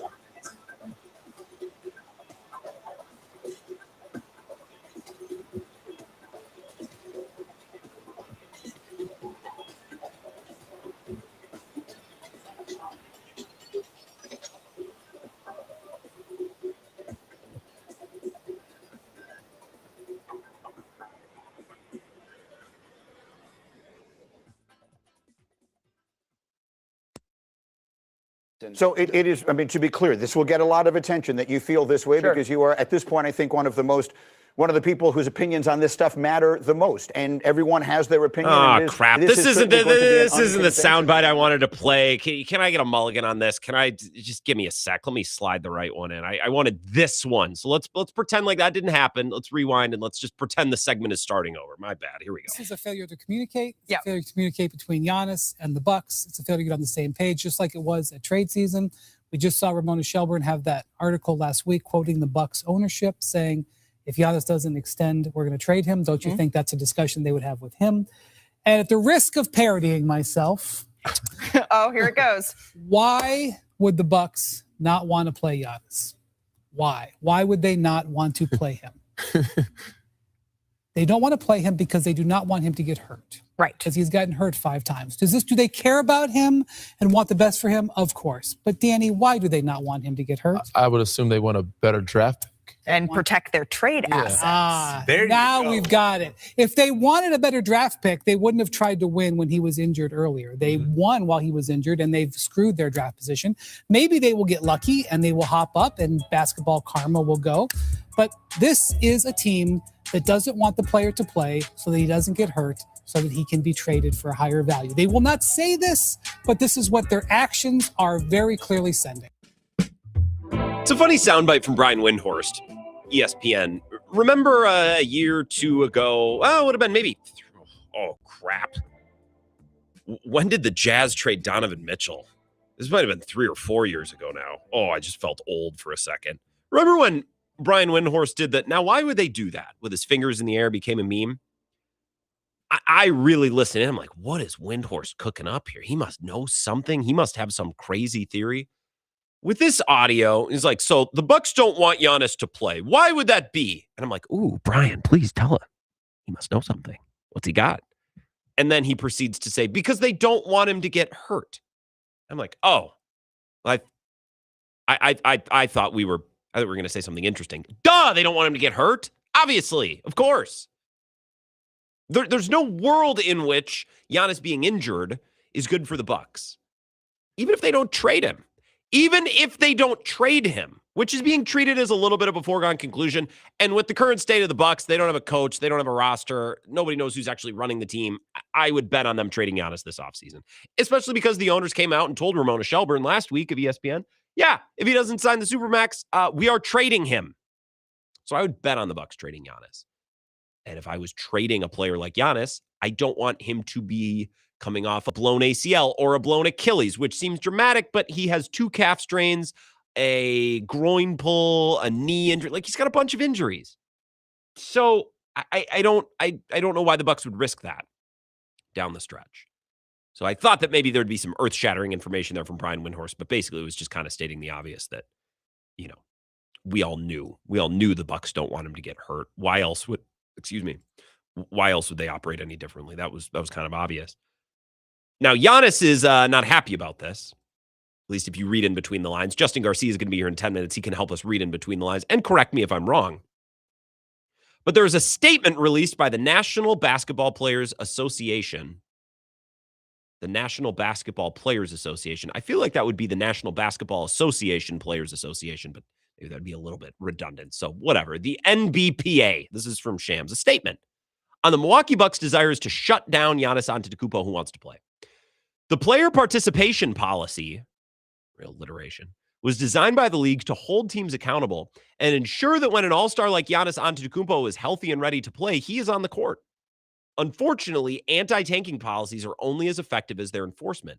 Fans, broadcast partners, and the integrity of the game will suffer as long as ownership goes unchecked. We look forward to collaborating with the NBA on meaningful new proposals that will directly address and discourage tanking. Why is that out, do you think? Because Giannis is pissed and he wants to play and he's trying to figure out how he can apply pressure to the Bucks. Hey, union, have my back, which is what unions are for. So I get it. It's no coincidence that statement comes out today. You know who we haven't seen statements about? The Jazz or the Wizards, teams that are, tanking really hard because those teams don't have a Giannis on them. Here's what I'm confused on, and we'll ask Justin this after the bottom of the hour break. Has Giannis been cleared? Is he healthy? Because this is only an issue if Giannis becomes fully healthy and feels like the Bucks are holding him out. But in my perspective here and what I know, has he been cleared yet? Ty Windish had a good tweet on this earlier today. Ty was on the show on Friday, I believe. Eurostep podcast, I believe on Friday. Ty tweets this. It's insane to me that this is a story. Giannis hyperextended his knee literally 7 days ago.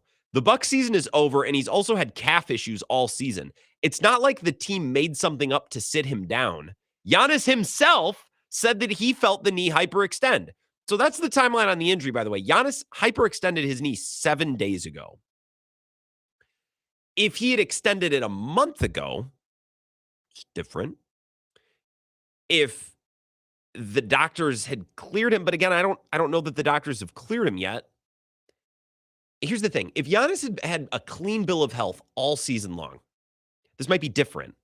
He has 2 calf strains, I think a groin, and now a knee.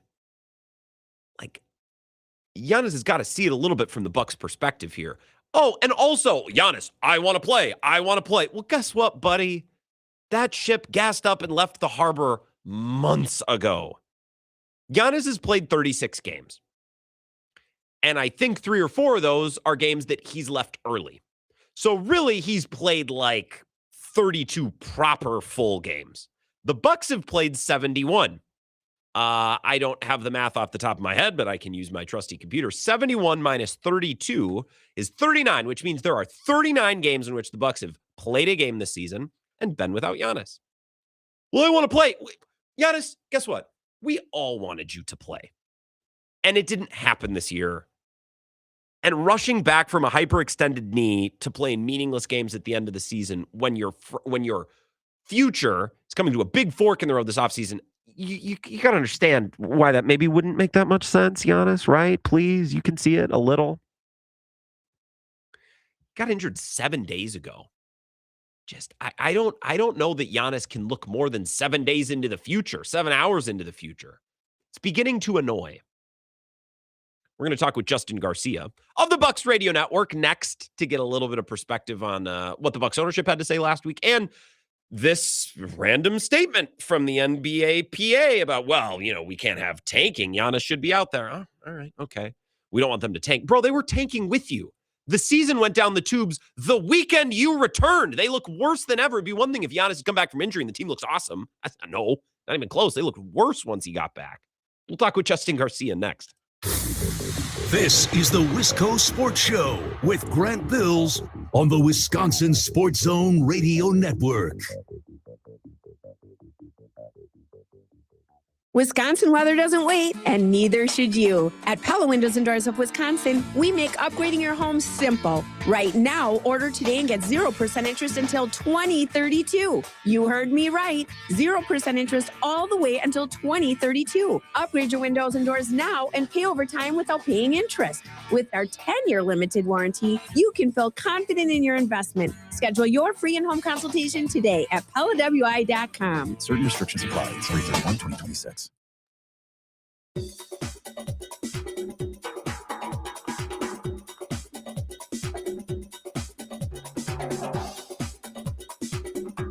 The Wisco Sports Show will resume in 5 minutes.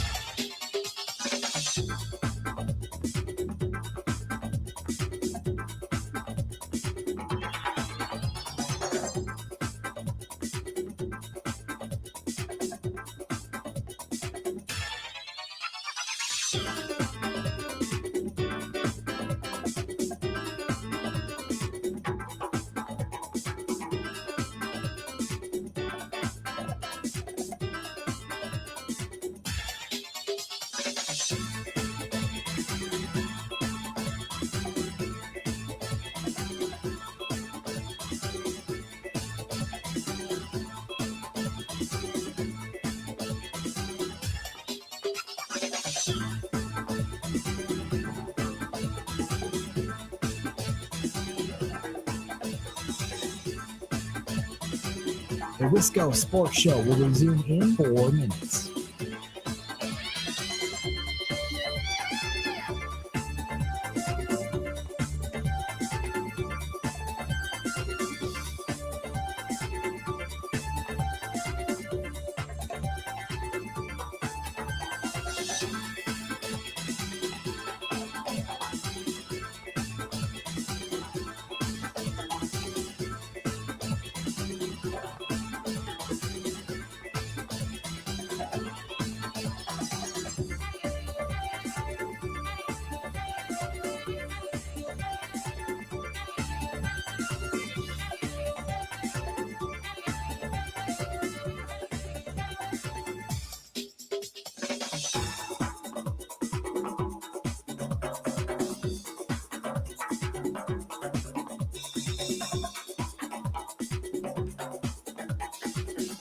The Wisco Sports Show will resume in 3 minutes.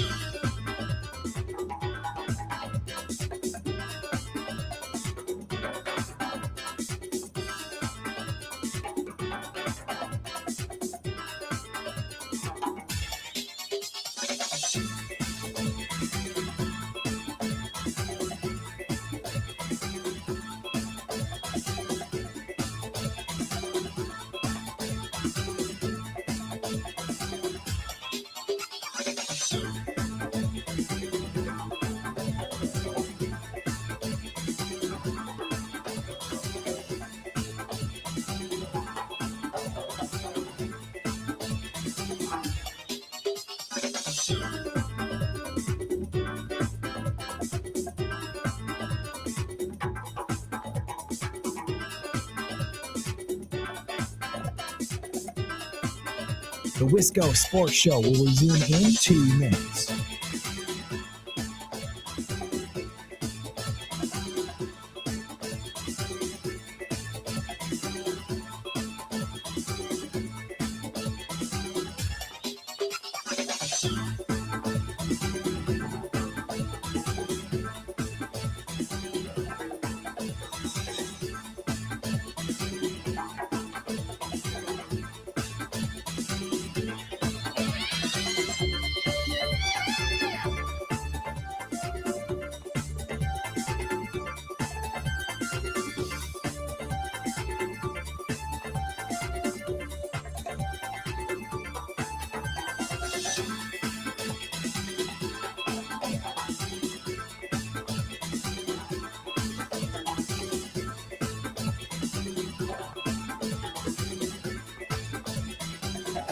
The Wisco Sports Show will resume in 1 minute.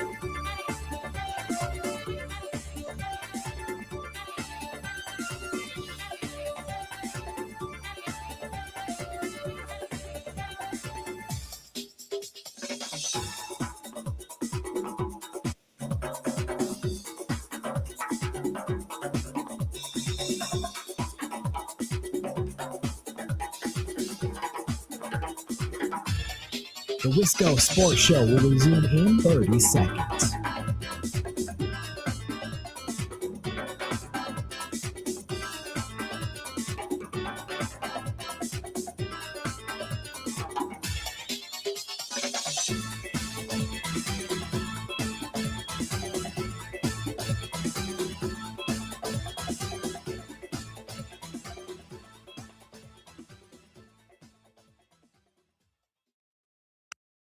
This is a failure to communicate. It's a failure to communicate between Giannis and the Bucks. It's a failure to get on the same page, just like it was at trade season.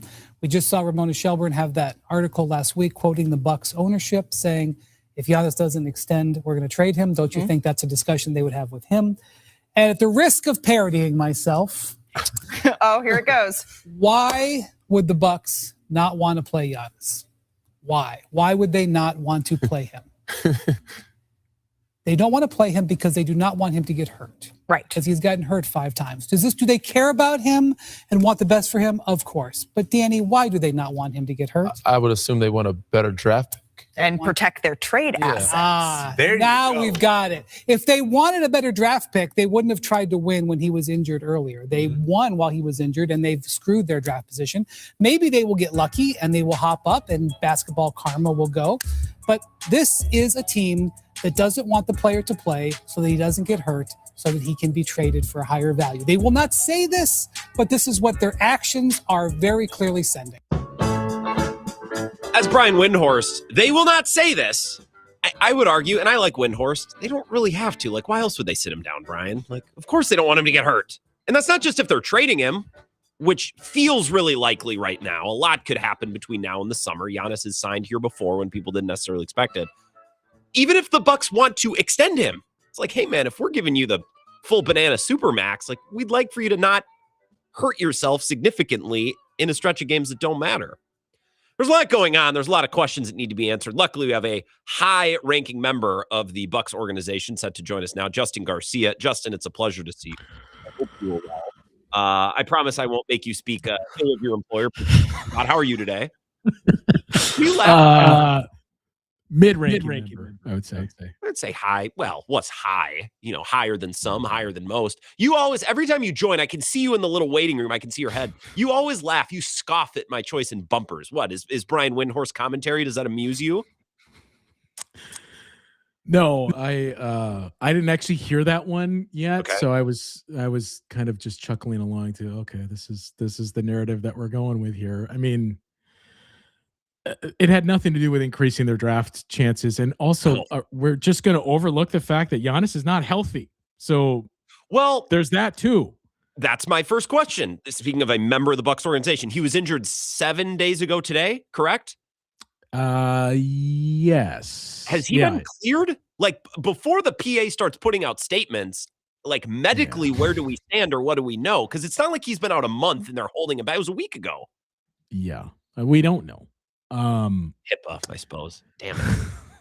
Well, but like, look, I don't need a doctor to tell me what I can see with my eyes. That, you go back to that game, you go back to the Nuggets game, and we've seen this at least 3-4 times this season, that he's clearly not 100%. And look, he should be commended for wanting to play through it. And he himself said after the Nuggets game, like, yeah, ordinarily I wouldn't have rushed back and played through this. I would have rested if we were in a better spot and, we knew we were going to be a postseason team, but that's not the case. So, yeah, I did come back, and I probably came back sooner than I should have.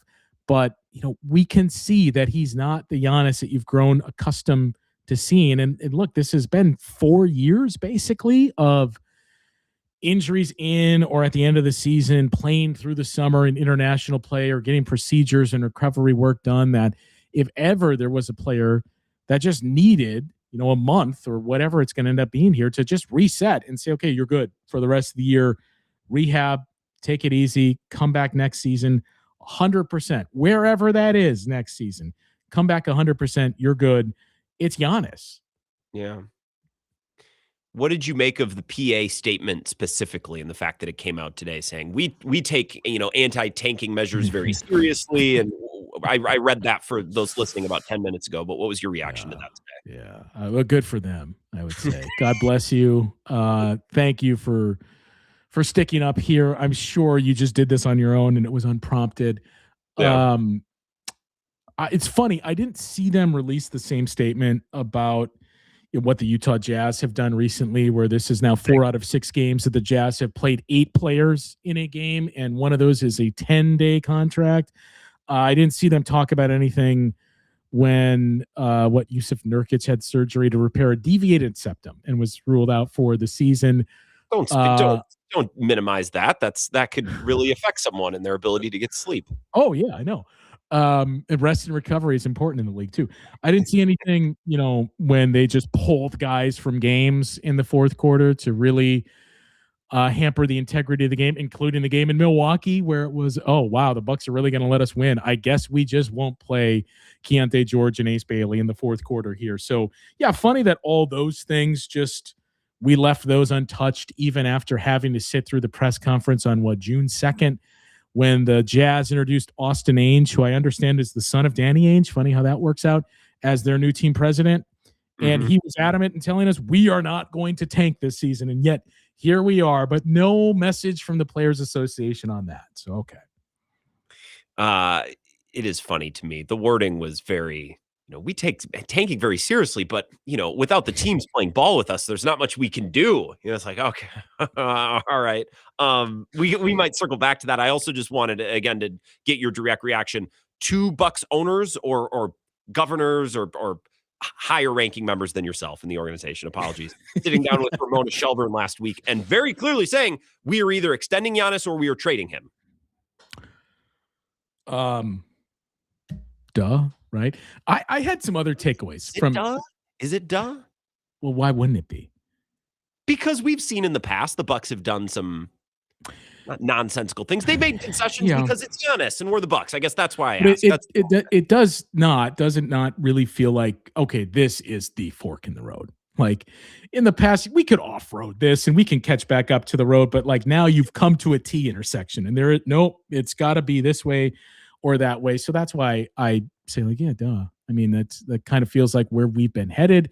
I think it's all kind of wrapped into why we see the Players Association. I think they were probably nudged to look into this on behalf of a player. The Ramona interview was interesting to me too, because in reading through that, I guess my takeaway was, well, you had 90 minutes with the ownership group and we got some stuff. There's some of it that I don't know how widely it had been out there before. There was some stuff that I have heard and others have heard that now we finally saw put into print. Ooh. But for 90 minutes, there wasn't a whole lot of quotes in that story. Okay. Like it struck me as did you just observe a conversation? Because if I have 90 minutes with you, do you not have direct questions where you're getting quotes in a lot more detail than just like, look, we got a lot, but it just felt very high level for a 90-minute conversation. Well, or they might have talked about something for 20 minutes and then been hit with the old, by the way, none of that is, right. Yeah. We talked for 90 minutes, but only 15 of it was usable. Yeah. Why speak to Ramona Shelburne? Is it things are so bad? This season has gone so sideways. Giannis is hurt. Someone needs to say something publicly other than Doc Rivers, who's just worn it every night after all of the games. Like, did someone did it? Is that why they did it? I don't know, but like I'm sure it was fine. Not with this guy, but we'll do it with someone else. Yeah. Yeah. I see. I suppose. Yeah. Which, I mean, that in itself has taken another turn too with some of the choice wording and the tweets from the other day. Like, okay, this is what we're doing here. All right. I mean, Shams Charania tweeting, that's who we're referencing, tweeting. I mean, they released Cam just Thomas weeks after signing him. Meanwhile, Giannis was hurt just days ago, and everyone's like, "Why won't they let him play?" It's a little silly. It's a little silly. I want to know what the motivation was for the organization. I guess getting that messaging out. You say the messaging is obvious. I don't know if it was as obvious to me because I think even though this seems like the fork in the road, we've seen the Bucks circumvent a fork in the road before, or an assumed fork in the road. Why did they feel the need to get this message out there now instead of waiting until the summer when it's going to have to be addressed directly anyways? Well, I mean, yes and no. I do have one thought on the message that came out that I probably can't get into too much. Well, we've had Justin for 9 minutes. We don't have that many direct quotes. I'm watching the ticker. Yeah. But I mean, I think it's also to make the message clear, like, we cannot drag our feet through the summer. Like, we can't just formulate our summer plans over, well, what do you think? What would you like to see us do? What if we do this? And then get back to the same spot where it's, I'll let you know once I see it happen. Oh, okay, I don't like what I saw. I'm not signing the extension. So I think it was to get in front of that of like, look, we got to pick a lane here. So we need to know from you. And I do think you also kind of need to view this as, look, we will be collaborative, but in terms of what we do with the assets that we have, and they do have a decent amount this year. Like the cap going down isn't great for the Bucks. It didn't go down by a wide margin. It was only $1 million. But anytime you have a $20 million, dead cap figure hanging over you for a couple of years, doesn't matter how small it is. You don't want to see the tax line, the apron lines, and the cap figure go down at all. So that's not good. But they still are going to have the mid-level to use, the full mid-level. They could use the biannual, which is another like $6 million to throw out there. They have draft picks that they can trade. They would potentially have like the number 10 or better pick to draft a player that helps you now this summer. Or you could be creative there too and say, we know what we're facing the next couple of years. What if somebody really wants this 10 pick? Could we turn that into a later pick this year and a pick next year or something like that? So there's going to be things that you can do quite a bit of. And I would imagine there's going to be a lot of things done, because when your expectations were what on average, I would probably say if you polled 100 Bucks fans, where do you think they'll finish this season? It was probably like 5.5 or 6, somewhere around there. That's where they'll be in the Eastern Conference. When that's your expectations, when you have Giannis and you come into the season knowing that, and there's a decent chance, you're going to lose 50 games and miss the playoffs and have your first losing season in 10 years. Nothing is off the table. So I do think there's going to be a lot of change, but I don't think there's like a plan A and plan B. I think the way you have to view it is, these are the things we're going to do because it's going to help us now and it's going to help us down the road. So either you're in line with that and it helps you, or we've just come to a place where it doesn't benefit both of us and we have to consider everything then. Would you be nervous? Just you, I'm not asking you to speak on behalf or try to forecast what the Bucks are thinking. After this last season with Giannis's health, would you be nervous about giving him that contract? I suppose the answer on some level has to be yes, but I guess it has to be yes at some level. Yeah. Would you still do it? I guess is the question. Yeah. I mean, I would still do it. I think you'd be crazy not to, because of he's going to go down as the greatest player in franchise history. And it's different from whether or not he had a greater overall career than Kareem. He had a greater career in Milwaukee than Kareem. I know Kareem got to 2 finals appearances with the Bucks, but from where this team was, very real thoughts and concerns over will they remain in Milwaukee, to build up that area around downtown and the arena and become a perennial title contending team for 7 years.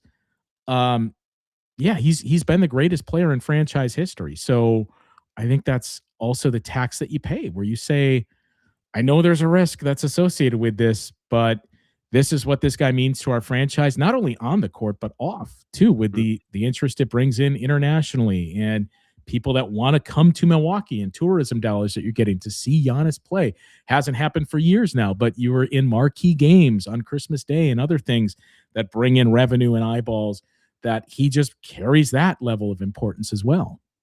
Cheaper to keep him, basically, is what you're saying, than it is to trade him away. That's what I was hearing, with a little nod to what happened years ago with the previous governor. Lastly, are the Celtics going to win the East?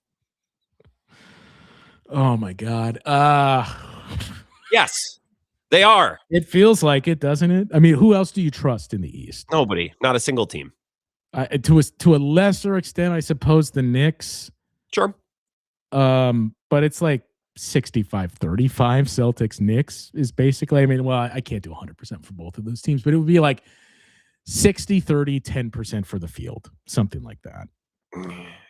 2 years ago, I would have been furious about this. I think I've grown. I honestly, I'm being honest with you. If the Bucks win the East, I think I'll go, I tip my cap. When 2 years ago, I would have been fuming, absolutely fuming. And I think that's real growth for me, honestly, personally. Like the real tell here, or the real test, I should say, is like they want the parity example, and they want to show what Indiana did last year. It wasn't a fluke. It wasn't just, well, they were underseeded and they got hot at the right point and they should have really been a 2 or a 3 seed. Like, who's the next team that can jump from there and at least make the conference finals? I had serious doubts about Detroit even before Cade went down, just because the offense is going to be tough to find in the playoffs. The Cavs, I've just been out on for a while. Even before the James Harden acquisition and the ceiling that seems to put on any team. But like, there's a lot of Bucks vibes that I got from the Cavs where it was like, oh, but injuries and we had this happen and we didn't have luck. You're like, yeah, we did that for 2 years too. And before you know it, you look back and you think, whoa, that was 5 years ago. Wow. How did that happen? So that's kind of where I'm at with the Cavs. I mean, I guess I just hope the Charlotte Hornets can carry this through the playoffs and at least make the conference finals, because that's the story the league wants too, to say, look, anyone can do this. And I think the league is wrong to want that, by the way. That's not the conversation we're having. I think the league is misguided with maybe some of its goals, but I completely agree with you. The Hornets would be fun. It'd be fun. I'm not saying it'd be the worst thing in the world, but I think their goals are misguided. I have to run. Justin, so much fun. So nice to see you. Thank you. Enjoy opening day. Your two teams, the Brewers and the Sox, on Thursday. So it's a Two win. of the three. Yeah. 2 of the 3. A win-lose or a win-win, I guess. You can't lose. Look at it that way on Thursday. You can lose, but I've shifted to, I know it's not your audiences want to hear it. I've shifted to, you know what? I think I'm back in the Sox, because they're like, the expectations are so low and there's a lot of young guys. Like, I'm just going to put my time into them in what appears to be a very, very long off season. Oh, good. Well, and Godspeed to you there, Justin. I appreciate your time. Nice to see you. You as well. Justin Garcia, you as well. Bucks Radio Network. Some good perspective on what's going on with the team. I think the league is misguided for, like, we need plucky stories out of nowhere. I think the league should be hoping that Boston makes the finals, which sucks. But that's what they should be hoping for. They're hoping for the Hornets, which wouldn't be the worst thing in the world either, admittedly. Get to a couple of your texts as we close the show next. This is the Wisco Sports Show with Grant Bills on the Wisconsin Sports Zone Radio Network.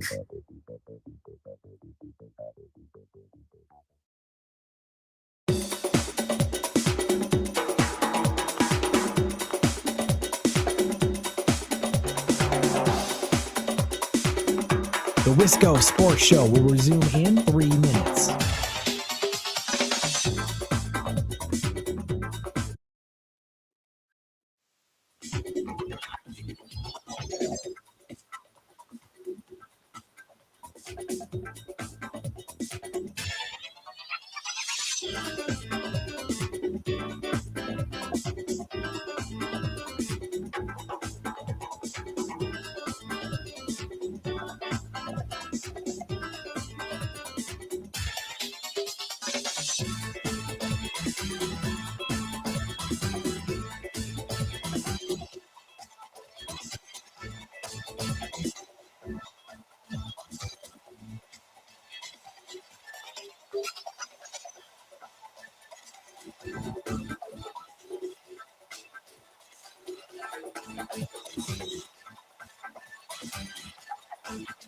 The Wisco Sports Show will resume in 2 minutes.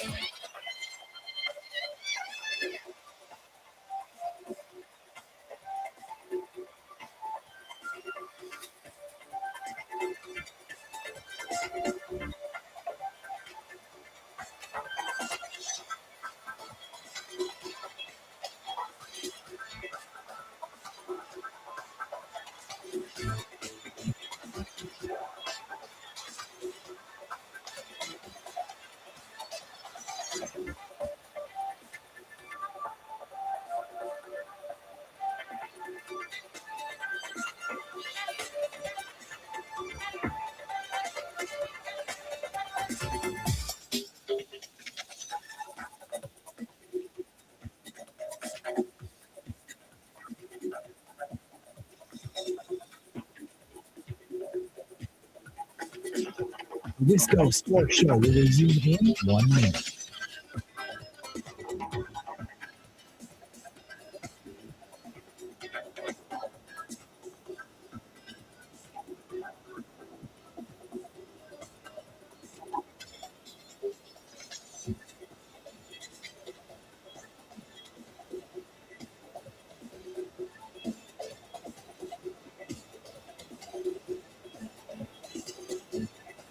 Wisco Sports Show will resume in 30 seconds.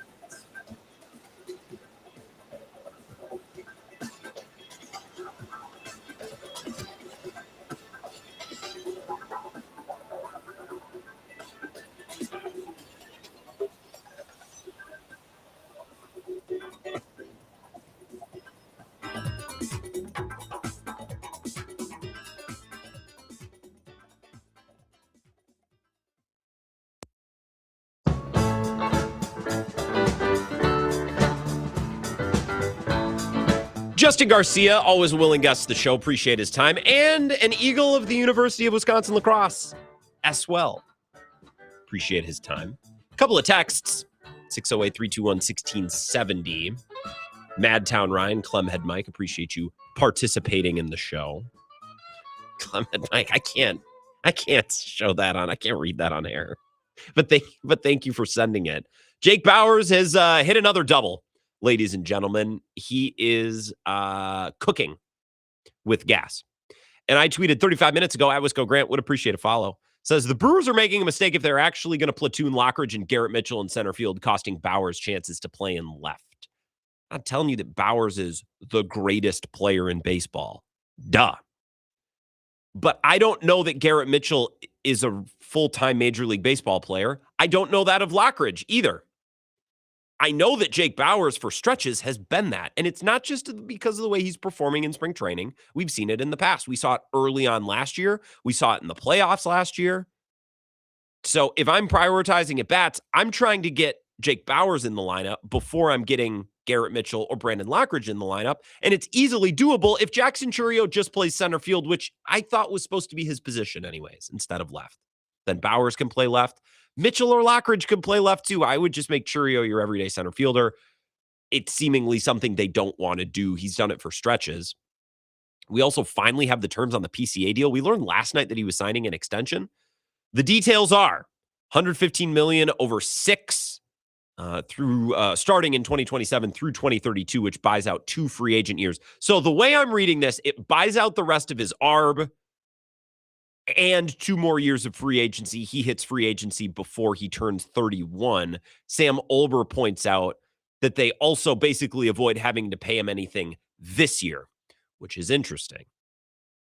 It might not necessarily mean anything, or maybe the Cubs feel is like, all right, this year we can extend a little bit financially. We give ourselves some breathing room on PCA, but maybe, again, if I'm trying to poke holes in the Cubs and find something, maybe that means when his money kicks in next year, the Cubs are like, okay, we can reassess, maybe move some guys, ship money out, money in, money out type of thing, but they get relief this year with PCA's contract. That should be a good deal. I think it'll age well.